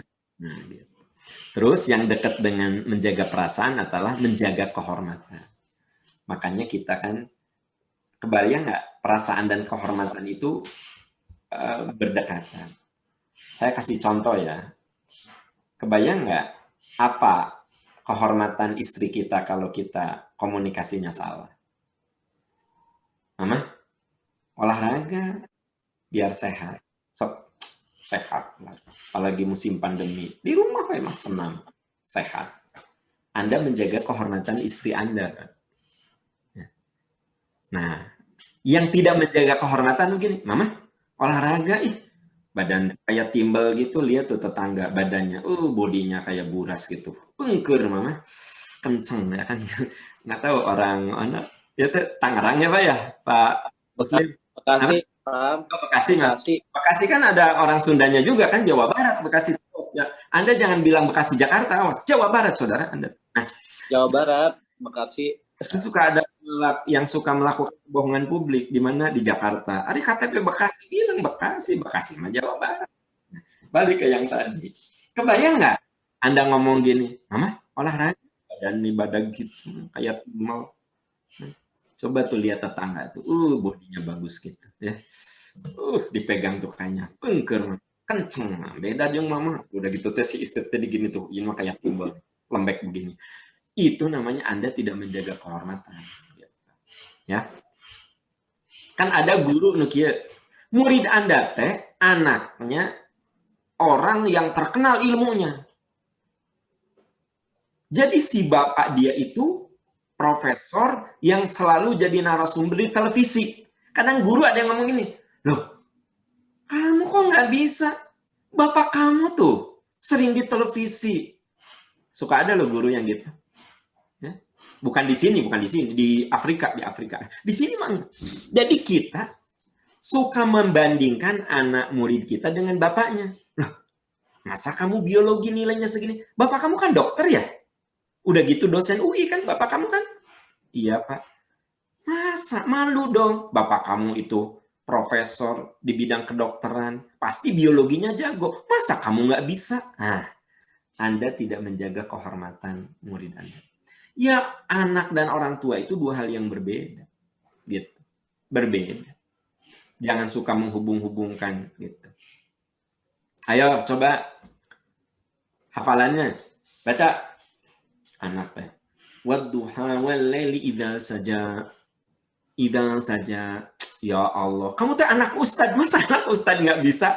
Tasok ayah guru nu kitu teh. Kamu teh anak ustad, masa anak ustad nggak bisa? Ya atuh. Si ustadznya dan dia itu dua hal yang berbeda. Jangan suka dihubung. Kamu kan anak ustadz. Masa anak ustadz tuh nggak bisa waduha? ida saja gitu. Gimana sih kamu teh? Ah. Duh, teman-teman, nih bagaimana guru kayak begini ya? Nah, jaga kehormatan. Saudara-saudaraku sekalian, saya tambahkan satu bagian lagi, adab yang wajib dimiliki para pendidik dan orang tua. Adab, kalau ini adabnya. Akhlak. Berarti dia tuh kudu melekat banget. Merujuk pada hadis yang saya yakin teman-teman pada hafal hadis ini, karena ini cukup populer, disahihkan oleh Syekh Albani dalam bukunya Silsilah Al-Hadis Shahihah. Maukah aku tunjukkan siapa ahli surga? Sahabat menjawab, tentu ya Rasulullah. Beliau katakan, hayyin layin qorib. Ini adab. Kudu ada pada setiap guru supaya dia menjadi guru yang bijak. Pertama, hayyin. Jangan sampai jadi guru teh pemarah. Ya. Ausini ya Rasulullah la taghdab. Ausini ya Rasulullah la taghdab. Ausini ya Rasulullah la taghdab. 3 kali. Jangan kamu jadi pemarah. Teman-teman sekalian, jangan sampai kehormatan kita dihancurkan oleh diri kita karena kita marah yang tak terkendali di depan murid-murid kita. Gitu. Ya. Awas, jangan sampai Anda melempar buku, melempar pulpen, kebrag meja. Anda pikir guru macam itu akan dikagumi oleh murid? Tidak. Tidak. Anda pikir keberag Anda ke meja itu membuat murid kita berubah? Tidak. Anda pikir dengan nada Anda, bodoh kalian ya, Bapak kecewa punya murid seperti kalian. Apakah dengan begitu murid kita jadi sadar? Enggak begitu. Malah martabat dan kehormatan kita sebagai guru itu jatuh, saudara-saudara sekalian. Sekesal apapun, semarah apapun, cool, tetap. Ya. Anak-anak, coba jangan ribut, coba ribut. Asep duduk, nak, sayang. Ita duduk. Dengerin Bapak ya. Diam.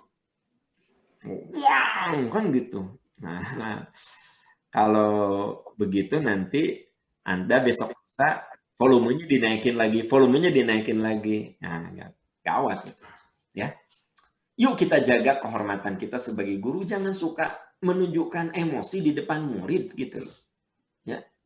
Pokoknya guru yang marah-marah di depan murid itu dia sedang menjatuhkan martabatnya. Kita itu kudu punya muruah. Kata Imam Ghazali apa? Seorang murabbi, seorang guru, seorang ustadz, ya, seorang public figure keagamaan itu harus punya muruah. Salah satunya apa?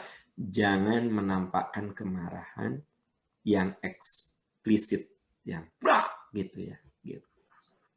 Nah gitu ya. Oke, so, itu hayyin. Yang kedua, layin, santun dalam tutur kata dan perbuatan. Tadi yang sudah disinggung juga. Santun ya, dalam tutur kata dan perbuatan. Oke, karena ini sudah disinggung, next. Qorib, ramah dan menyejukkan.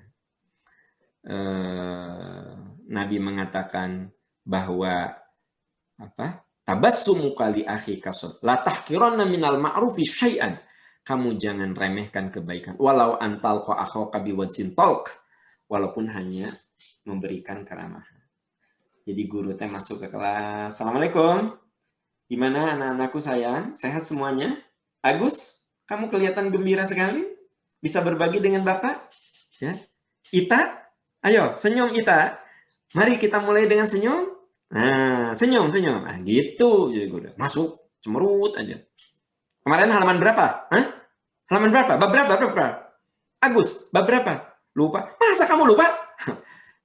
Guru macam gitu malah mengundurkan diri saja jadi guru, nanti kasihan ya.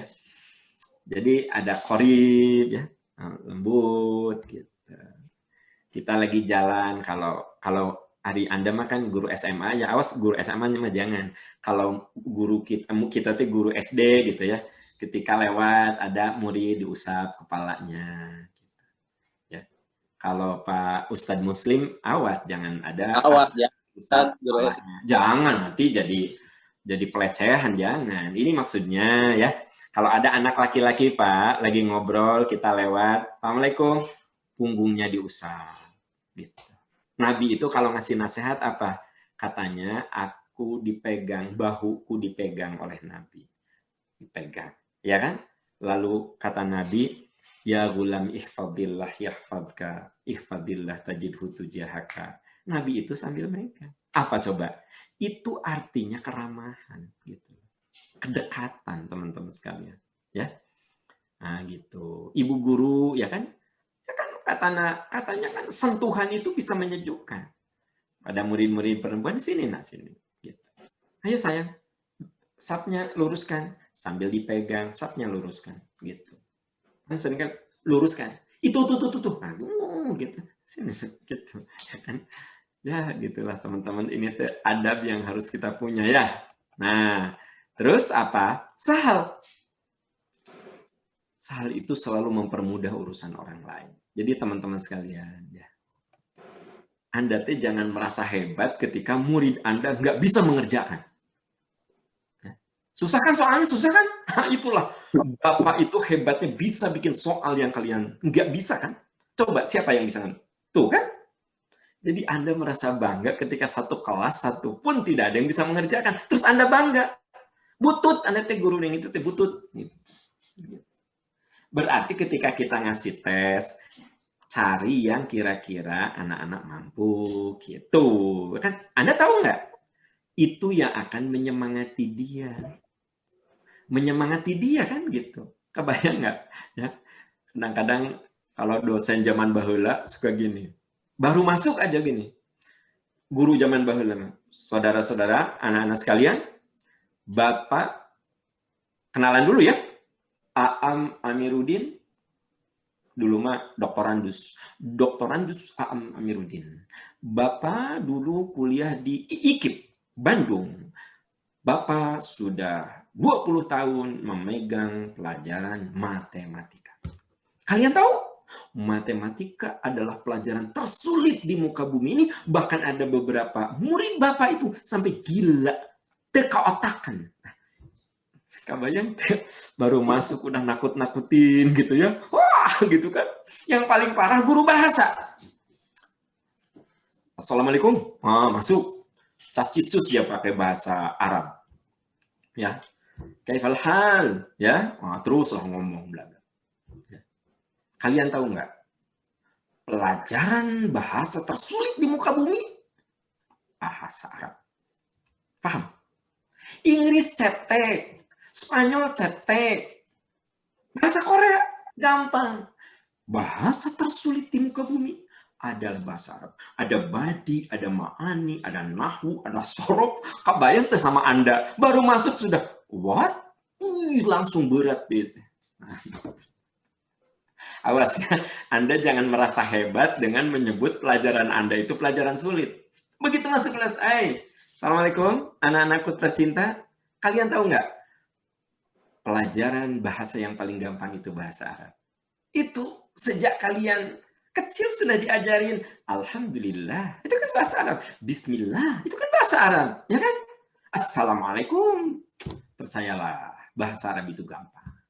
Anda tahu nggak? Begitu udah dimasukkan gampang, maka dia akan terbantu. Oh gampang, oh gampang, oh gampang. Belum apa-apa. Bahkan ada teman Bapak ya. Karena belajar bahasa, dia sampai masuk rumah sakit jiwa. Kalian kudu hati-hati. Ada nahwu, ada sorof, ada badi. Jadi tiap Anda masuk teh nu kabayang teh bahasa Arab teh ruwet, liar, bikin gila. Awas hati-hati. Kadang-kadang suka ada guru yang dia merasa bahwa pelajarannya itu pelajaran terhebat kan gitu. No, jangan begitu. Yassiru wala tu'assiru, basyiru wala tunaffiru. Kan Nabi mengatakan kasihlah kemudahan, berilah kabar gembira. Kan gitu jadi guru mah, ya kan? Gitu. Anda nih yang guru ngaji, ayo anak-anak lihat nih lidah Bapak nih. Ya. Gampang kan? Yuk. Asep ayo baca. Tuh, bagus. Enak.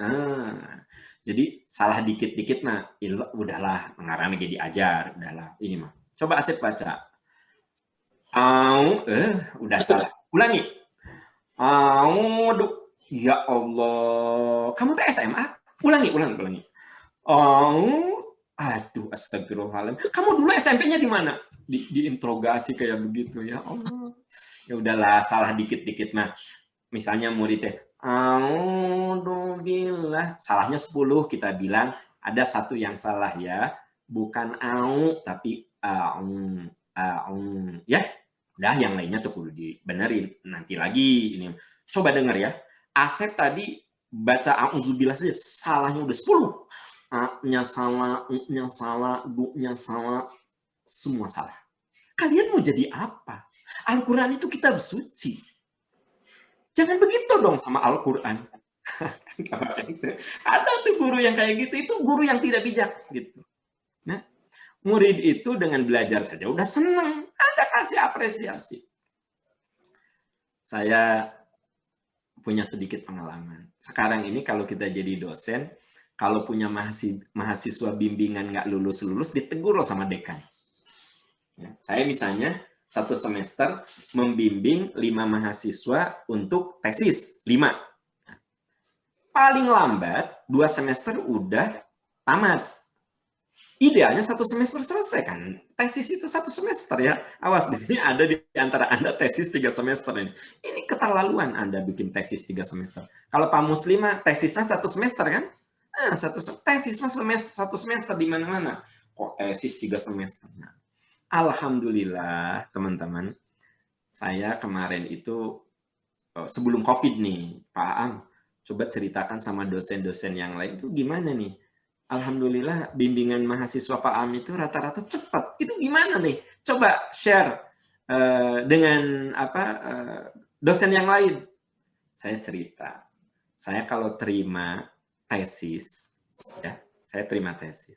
Yang pertama kali saya katakan, menarik sekali tesis kamu. Nah, menarik sekali tesis kamu. Kamu ada niat sekolah S3 nggak? Ada apa? Teruskan tesis ini. Ini udah menarik. Padahal tuh banyak sekali yang salahnya. Banyak sekali. Tapi dia diapresiasi dulu.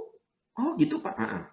Paling yang harus kamu benerin, ya saya juga dulu waktu bikin tesis, bikin disertasi, selalu ada yang salah. Namanya juga kan belajar. Tapi prinsipnya, tesis kamu bagus. Jadi saya suka mengapresiasi.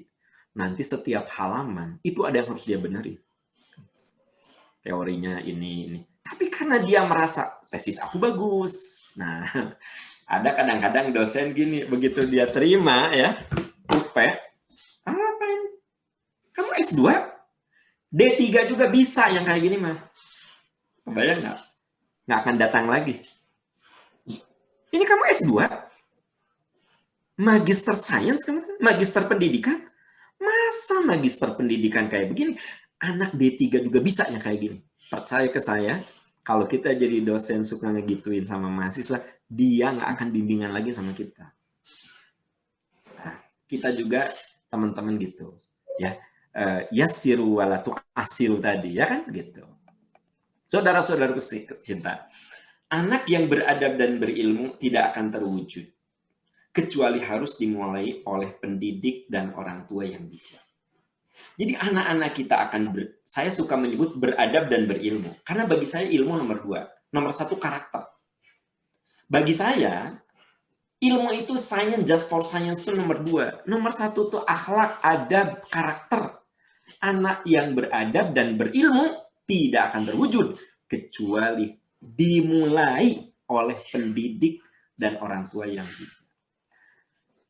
Pak Ustadz Muslim, itu dulu yang bisa saya sampaikan.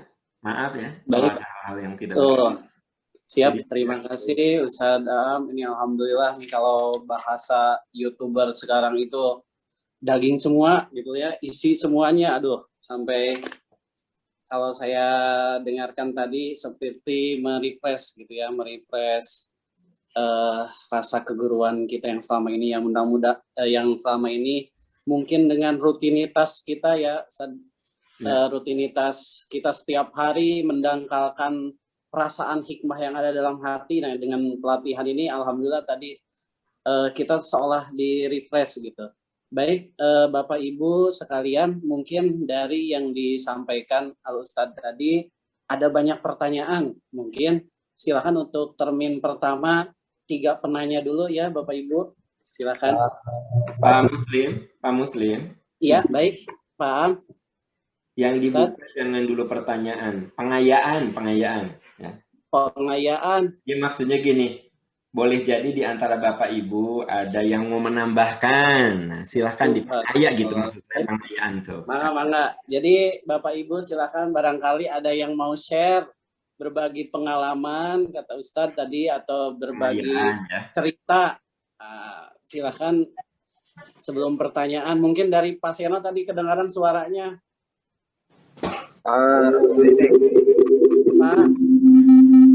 Pak Sidik, mangga Pak Sidik silahkan. Pak siapa? Ini Wakil Kepala Sekolah Pak Ustadz. Mangga silakan Pak Wakil Kepala Sekolah. Ya, terima kasih. Assalamualaikum. Waalaikumsalam warahmatullahi wabarakatuh. Pak Muslim, suara saya mendengung ya? Takut saya atau semuanya? Suara Ustadz bagus, ini dari sekolah mungkin yang kekencengan. Silakan Pak Haji, ini suaranya. Terima kasih. Assalamualaikum warahmatullahi wabarakatuh. Waalaikumsalam warahmatullahi wabarakatuh. Yang terhormat Bapak Ustadz kita, Bapak Dr. Anam Amiruddin, MSI, luar biasa. Bapak Doktor, sangat luas sekali ilmunya, sangat bermanfaat, sangat membuka cakrawala kita, dan sangat menginspirasi. Terima kasih Bapak Ustadz. Amin. Ya, tentang kelembutan ya, kalau nggak salah di dalam surat Al-Kahfi ya, itu di pertengahan juz 15, itu ada kata-kata wal yatalattaf.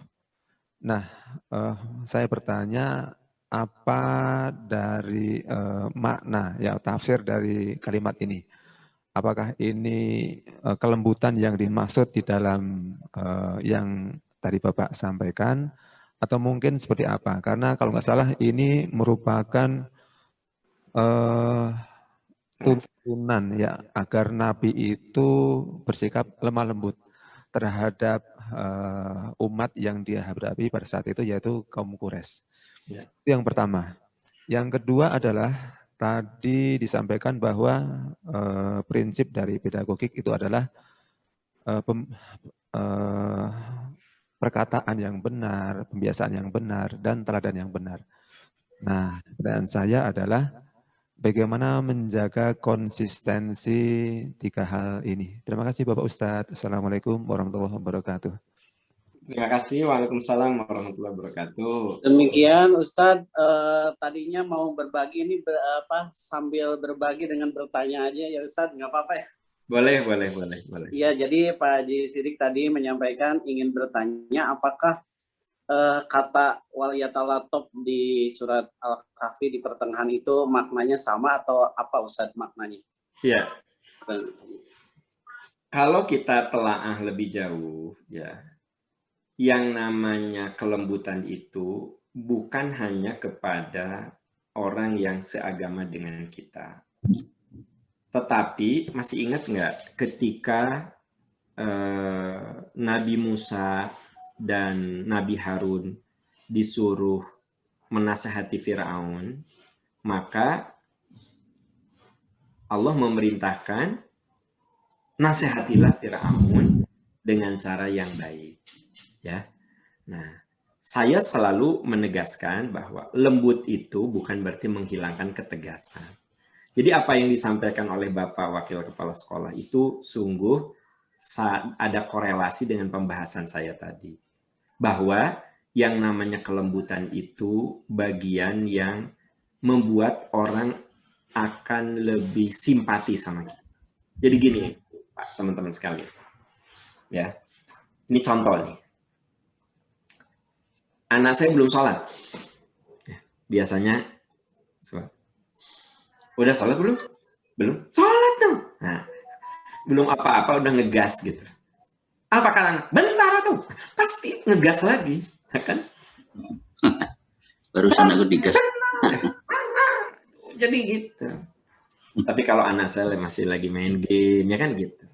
Saya deketin, saya pegang pundak. Nah, saya ini udah jam 1, udah sholat belum? Sholat dulu, nak. Pasti jawabnya, bentar atuh, Pak. Nah, nadanya lembut, karena kita, nak, sholat dulu dong. Bentar atuh, Pak. Bentarnya berapa lama, nak? Kasih Papa waktu 10 menit ya. Kasih. 10 menit. Nah itu waliyat talattof itu lembut itu salah satunya nih. Begitu udah 10 menit ya. AA sayang, udah 10 menit habis. Bentar atuh. Ingat. Nah, ini mulai naik nih. Ingat, kamu tadi bilang 10 menit. Papa udah kasih kesempatan. Nah, ini namanya tegas. Gitu. Kita disuruh untuk baik kepada non-muslim yang baik sama kita. Kan kalau dia baik, kenapa kita buruk? Nah, gitu loh. Jadi Pak Kepala Sekolah, dan itu persis di tengah-tengah Al-Quran, ada ahli tafsir yang mengatakan, jadi inti dari ajaran Islam itu harus disebar dengan kelembutan, dengan kedamaian, dengan kearifan. Gitu. Itu yang pertama. Yang kedua, nah ini yang rada susah ngamalinnya. Bicara benar, pembiasaan benar, keteladanan yang benar. Jadi begini, kalau kita ingin mendidik anak itu sukses, teman-teman bacalah buku-buku tentang pedagogik, tentang mengajar, belajar, pokoknya yang gitu-gitulah. Ya, termasuk masuk di situ pada psikologi, pengajaran dan seterusnya. Ujung-ujungnya kalau kita tarik ya dengan segala teori-teori, ternyata manusia itu dibentuk dengan omongan yang diulang-ulang. We cannot not communicate, katanya. Manusia itu tidak bisa tidak untuk berbicara. Artinya kita ini, omongan kita itu bisa memahat kepribadian seseorang. Bila anak dibesarkan dengan caci maki, dia belajar rendah diri. Bila anak dibesarkan dengan motivasi, dia belajar percaya diri. Bila anak dibesarkan dengan cinta kasih dan persahabatan, dia belajar menemukan cinta dalam hidupnya. Bila anak dibesarkan dengan motivasi, dia belajar percaya diri. Anak-anakku sayang, dengar baik-baik. Bapak yakin 20 tahun mendatang. Sekarang kalian SMP ya? 15 tahun mendatang.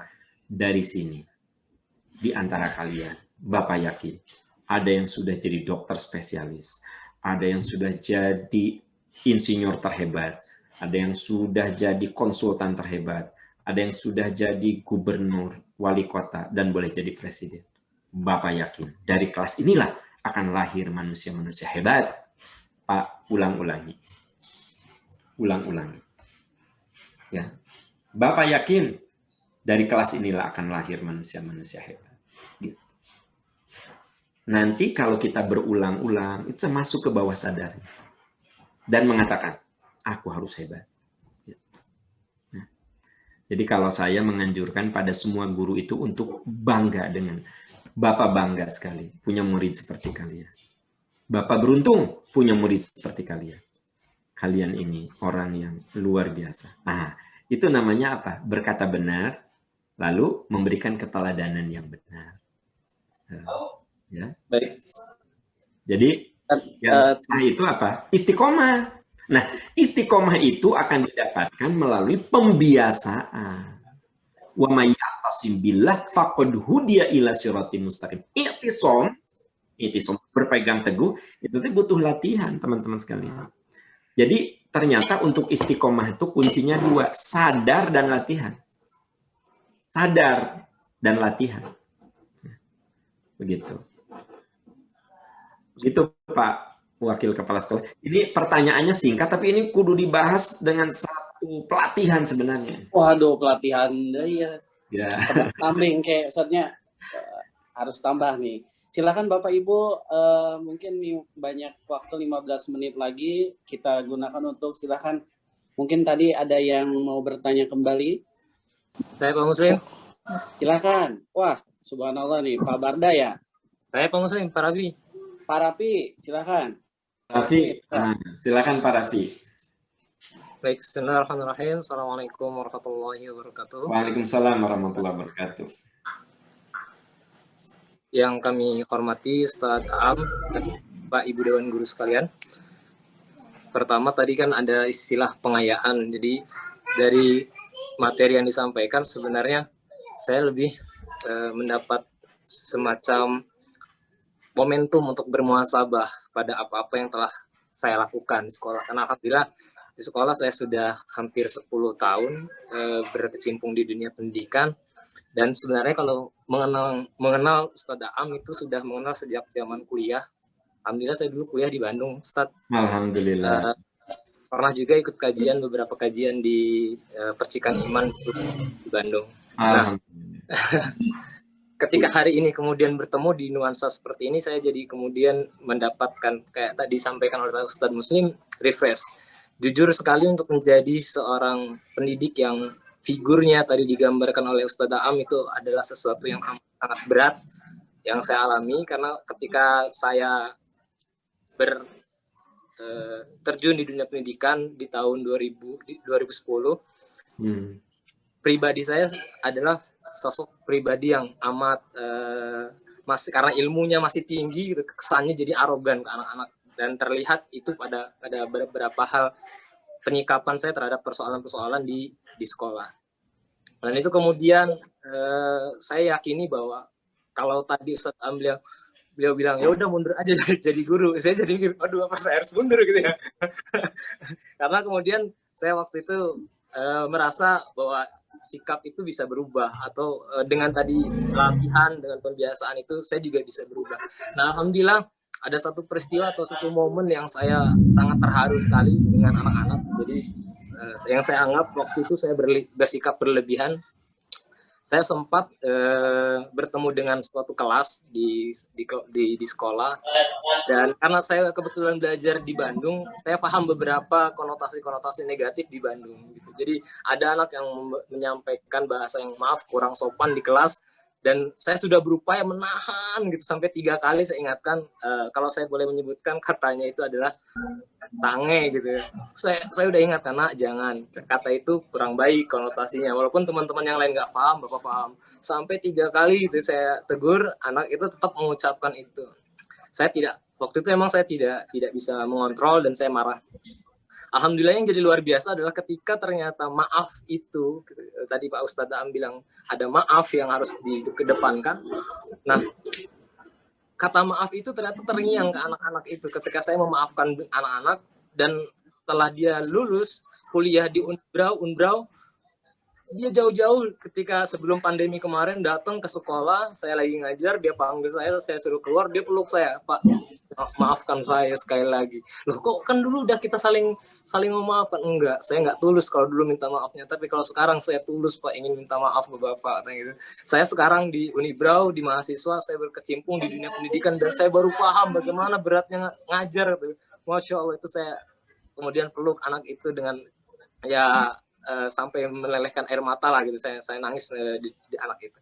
Nah, memang apa yang disampaikan oleh Ustadz Aam tadi begitu luar biasa. Namun ketika ada pernyataan harusnya mundur aja, nah, itu saya secara pribadi memang saya harus mundur aja, karena ya tadi masih jauh sekali dari yang Ustadz Aam tadi sampaikan, figur seorang guru yang bijaksana. Karena sesekali kadang namanya nafsu, namanya kita manusia biasa, kadang lebih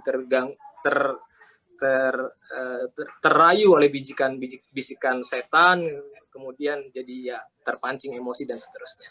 Itu mohon ditanggapi, apakah memang benar-benar saya harus mundur saja jadi seorang pendidik? Itu satu. Yang kedua adalah jadi saya jadi beneran nangis ini.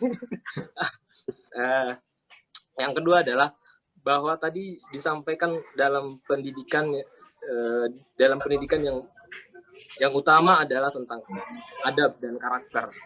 Kita lihat di bangsa ini, salah satu isu yang sedang mengemuka adalah tentang SKB 3 Menteri.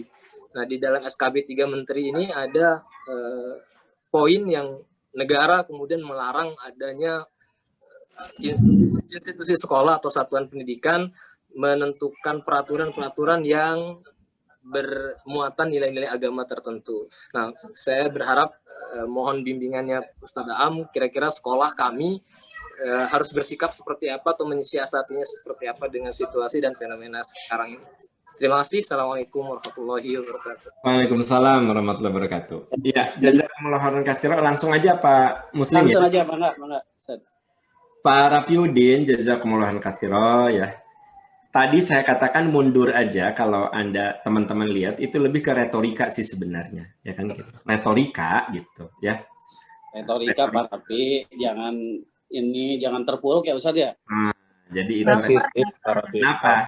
Sebab saya katakan mana tegas dan mana lembut ya. Kalau kepada para guru ya saking kudu berubahnya nggak salah, mun teu bisa mah mundur we. Nah, itu artinya bukan berarti Pak Rafi nggak usah istikharah Pak, lanjutkan perjuangan sebagai penjahit, ya kan gitu. Mohon maaf kalau tadi mungkin kalau teman-teman lihat konteksnya itu lebih ke retorika ya. Tapi memang betul harus ada klarifikasi, karena memang sebuah penekanan itu kadang menimbulkan makna yang boleh jadi berbeda ya. Nah, terima kasih Pak Rafi ya. Dan sebenarnya kematangan kita jadi guru juga dipengaruhi oleh umur, dipengaruhi oleh ilmu ya kan gitu. Biasanya guru baru lulus kan itu idealismenya masih ini ya kan, muridnya kudu pinter padahal dia juga dulu nggak sepinter murid itu kan gitu. Nah, kadang-kadang jadi ya semua by proses lah. Yang penting kita mau belajar. Terima kasih Pak Rafiuddin, itu suatu sharing of ideas of experience yang sangat bagus sekali dengan kita.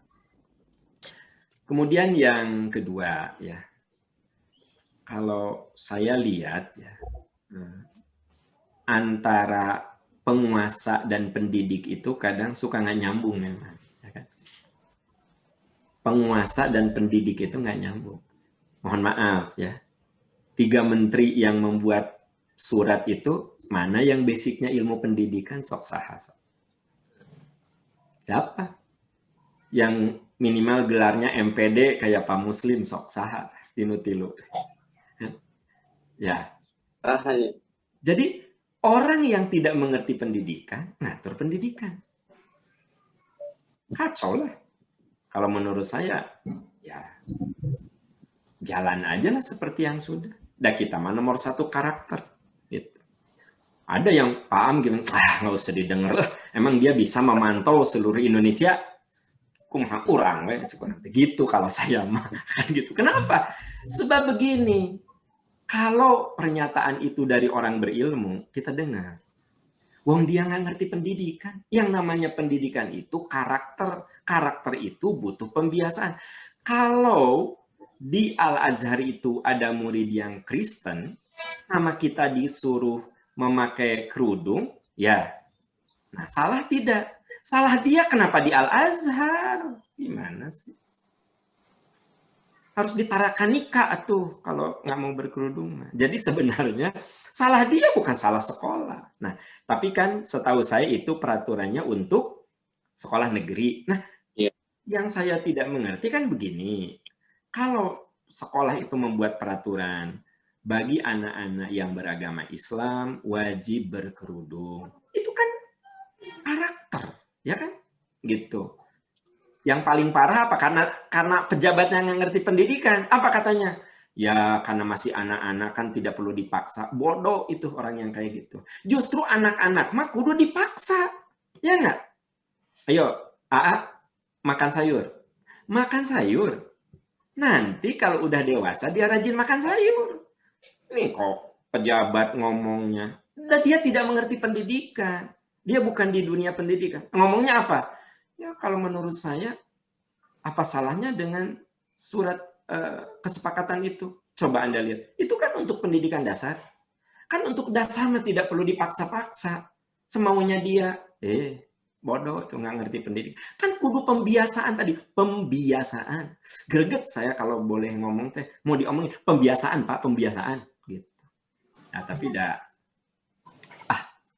Pak Raffi nggak usah dipedulikan lah. Orang bodoh kok dipedulikan. Gitu. Maksudnya gini kan gitu. Kita itu kudu mendengar orang yang alim. Gitu. Fas'alu ahla dzikri in kuntum la ta'lamun. Tanya ahla dzikri, orang yang berilmu. Kalau kamu tidak tahu. Gitu. Begitu, demikian Pak Raffi. Pak Raffi ya. Gitu. Kepada kepala sekolah lah, nggak usah nurut sama orang we. Tadi udah curhat dulu ya Ustaz, alhamdulillah Karena beliau itu memang di Bandungnya lebih lama Ustaz. Dekat banget dengan percikan iman dan sebagainya. Ini Ustaz ada lagi nih yang angkat tangan dari Pak Barda. Mangga Pak Barda, silakan. Oke, terima kasih Pak Muslim. Ya. Bismillahirrahmanirrahim. Assalamualaikum warahmatullahi wabarakatuh. Waalaikumsalam warahmatullahi wabarakatuh. Yang terhormat Bapak Dr. Amiruddin yang kami hormati. Saya mau bertanya Pak berkaitan dengan istilahnya permasalahan atau hubungan sosial antara guru dan murid. Terdengar ya Pak suara saya Pak ya? Jelas sekali Pak Barda, sudah jelas, bagus. Ya, kalau terkait dengan pengalaman mengajar, saya masih di bawah dari Pak Rafi Pak. Saya masuk mengajar itu aktif di tahun 2016, baru berarti kurang lebih 4 tahunan lah. Jadi terkait dengan pengalaman masih sedikit sekali, dan intinya saya mau meminta pengalaman ataupun sharing dari Bapak. Dan yang saya tanyakan adalah berkaitan dengan membangun hubungan emosional kita dengan murid, guru dan murid di era pandemi. Karena kalau kita berbicara tentang berkaitan dengan kita memotivasi murid di kegiatan tatap muka kan berbeda tuh Pak ya dengan pandemi sekarang. Karena ketika kita mengalami pembelajaran daring ini ternyata beberapa tugas dari murid banyak yang belum selesai dan sebagainya. Jadi apakah guru itu tidak menjadi pendidik yang istilahnya memotivasi gitu dan sebagainya. Terkadang kita juga sudah bilang kita sudah baik-baik, kita sudah apresiasi dan sebagainya, tetapi masih saja ada beberapa murid yang seperti itu. Jadi bagaimana sih Pak membangun hubungan emosional kita dengan murid di era pandemi, karena berbeda sekali ketika kita adanya hubungan sosial antara guru dan murid di era atau namanya tatap muka gitu, seperti itu Pak. Mungkin Bapak bisa sharing gitu pengalaman dan sebagainya, mungkin pernah membawakan. Ya, Ustaz, bisa langsung saja Ustaz. Oke. Begini Pak Barda ya, gini. Ilmu saya dan teman-teman, Anda lebih banyak ilmunya daripada saya untuk ngajar di level SMA. Untuk daring, teman-teman tuh jauh ilmunya lebih banyak dari saya. Saya ditanya seperti itu nggak bisa jawab, Pak. Karena beda banget ketika saya, kalau jujur nih, saya sekarang ngajar di masa pandemi itu nyamannya luar biasa. Saya ngajar di Pascasarjana, nyamannya luar biasa. Ya kan? Gitu. Kebayang nggak? Muridnya 20 orang, saya minta buka semuanya. Siap belajar semua. Discuss, misalnya, ayo Ibu Sri, coba Anda jelaskan ini. Coba Anda, Pak Muslim, presentasi ini. Coba Pak, jujur, saya lebih gampang membangun emosional dengan mahasiswa. Apalagi di program Pascasarjana. Saya belum tentu mampu di program S1. Belum tentu mampu. Ya? Karena S1, muridnya kan satu kelas 40 orang. Ya nggak? Saya program doktor kadang 10 orang. Program magister kadang 15 orang. Dan bisa kelihatan begini. Jadi jujur Pak Barda, saya nggak punya ilmu untuk itu. Coba Bapak nanya ke saya yang kalau paham gitu bagaimana membangun relasi emosional dengan mahasiswa S2, S3. Saya jawab sekarang langsung. Tuh, Pak Barda. Siap. Membangun mahasiswa SMA. Saya bingung saya. Ya kan gitu. Makanya tak terbayangkan oleh saya, guru SD itu kumaha tah, guru SD daring itu saya nggak ngerti tuh. Ya kan? Gitu. Pasti lebih melelahkan kan gitu. Jadi tak semua pertanyaan bisa saya jawab Pak Barda. Saya angkat tangan nggak bisa jawab, ya kan? Gitu. Nggak bisa jawab saya. Tapi paling tidak pertanyaan Pak Barda menjadi pemikiran saya untuk menelaah. Kalau dengan yang Pascasarjana saya sudah tahu triknya. Gitu. Tapi kalau dengan yang S1, SMA, SMP, SD, saya nggak punya ilmunya di situ. Nggak punya ilmunya. Ya. Iya. Ya, terima kasih. Terima kasih, Pak. Mengecewakan, maaf. Enggak apa-apa, Pak. Terbatas, tidak apa-apa. Namun alhamdulillah Ustadz, jarang-jarang kita dapati pemateri yang memang kalau di luar istilahnya ilmunya, kemudian juga justru si penanya yang lebih langsung ke tataran praktis, jarang sportif seperti Ustadz ya. Jadi demikian mungkin Pak Bada pertanyaannya, justru kita yang di level SMA yang tahu praktiknya yang mungkin harus lebih meneliti lagi gitu. Justru tadi Ustadz mengatakan bahwa justru kitalah mungkin yang lebih tahu dari yang tidak langsung ke tataran praktik. Mungkin Pak Muslim, silakan teman-teman itu lebih sulit loh dari saya, asli loh, lebih sulit dari saya. Gimana tuh mengkondisikan murid SMA, apalagi yang SMA kelas 1, apalagi SMP, apalagi playgroup sekarang pakai Zoom. Saya nggak ngerti kumaha tuh. Udah angkat tangan, ya kan, gitu. Ya, terima kasih Pak Muslim, maaf dipotong karena saya senangnya dialog kan gitu ya. Iya betul, saat ini justru lebih cair alhamdulillah. Bapak Ibu, karena waktu ini udah menuju jam 3, mungkin Ustadz juga nanti akan ada kesibukan lain. Satu penanya terakhir boleh silakan, takutnya ada ini karena momen seperti ini sangat jarang sekali kita dapatkan. Silakan Bapak Ibu, sebelum acara ini ditutup mungkin ada yang bertanya atau berbagi cerita.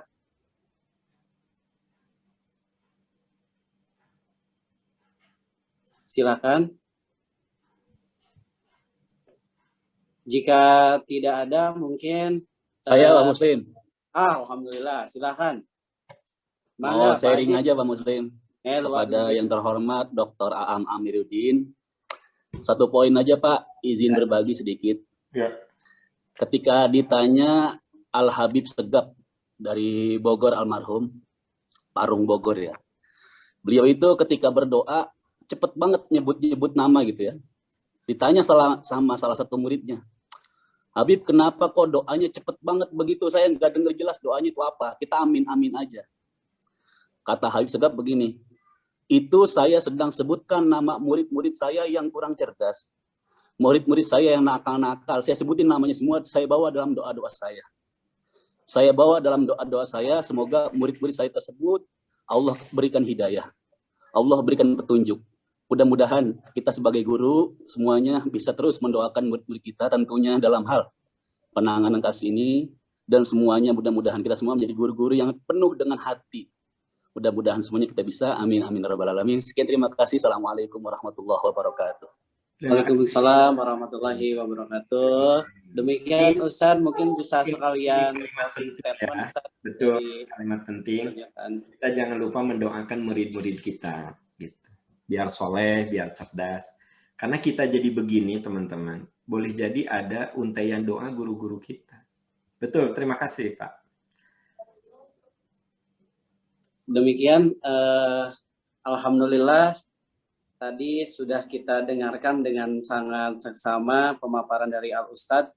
Satu kata kunci yang moderator ini bisa simpulkan bahwa ada satu kalimat yang mungkin bisa kita pegang bahwa memang sentuhan Al-Quran itu terasa sangat menusuk sanubari ya Ustadz. Jadi apa yang tadi disampaikan Ustadz itu berbagai mutiara rangkuman dari Al-Quran yang mungkin luput dari kita kebiasaan sehari-hari, capek ngajar dan sebagainya, di-refresh, diingatkan kalau bahasa rapi momen muhasabah kita sebagai guru, antara lembut dan tegas itu bagaimana dan sebagainya. Mudah-mudahan yang tadi disampaikan Al-Ustadz bisa menjadi bekal untuk kita untuk bertemu anak-anak besok dan di kemudian hari. Jazakallahu khair Ustadz atas materi yang disampaikan. Mudah-mudahan di lain waktu kita bisa bertemu lagi di kesempatan yang lebih panjang mungkin, supaya karena memang tadi dirasa hanya sampai sedikit sekali yang bisa kita ini kita dapatkan, bahkan kalau ilmu itu ada masih banyak waktu, itu mungkin bisa lebih kita optimalkan. Terima kasih kami sampaikan. Demikian Bapak Hasan selaku MC, kami kembalikan lagi kepada pembawa acara. Saya mohon maaf jika dalam memimpin acara ini ada yang kurang berkenan, lain sebagainya, ada salah kata atau lain sebagainya, silap. Sekali lagi saya sampaikan kepada Al Ustadz, jazakallah khairan katsira, semoga Allah memberikan balasan lebih baik daripada yang telah diberikan. Kemudian Bapak Ibu guru juga yang telah hadir dan memberikan pertanyaan, menyimak dan sebagainya. Semoga Allah memudahkan semua langkah dalam hidup ini. Wassalamualaikum warahmatullahi wabarakatuh. Waalaikumsalam warahmatullahi wabarakatuh. Makasih Pak Muslim. Ustadz Muslim yang telah memoderasi acara ini, wabil khusus kepada guru kita Ustadz Dr. Ahmadudin yang telah menyampaikan ilmunya, mudah-mudahan menjadi ilmu yang bermanfaat dan Allah meridhoi kita bersama. Amin ya Allah ya rabbal alamin. Amin.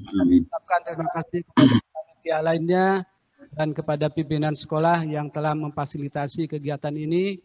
Bapak Ibu sekalian, sampailah kepada penutupan karena waktu sudah hampir habis dengan waktu tayang. Marilah kita tutup acara kita dan sama-sama membaca hamdalah dan kafaratul majlis. Alhamdulillahirabbil alamin. Subhanakallahumma wa bihamdika asyhadu an la ilaha illa anta astaghfiruka wa atubu ilaik. Billahi bisabil haq wal afu minkum. Assalamualaikum warahmatullahi wabarakatuh. Waalaikumsalam.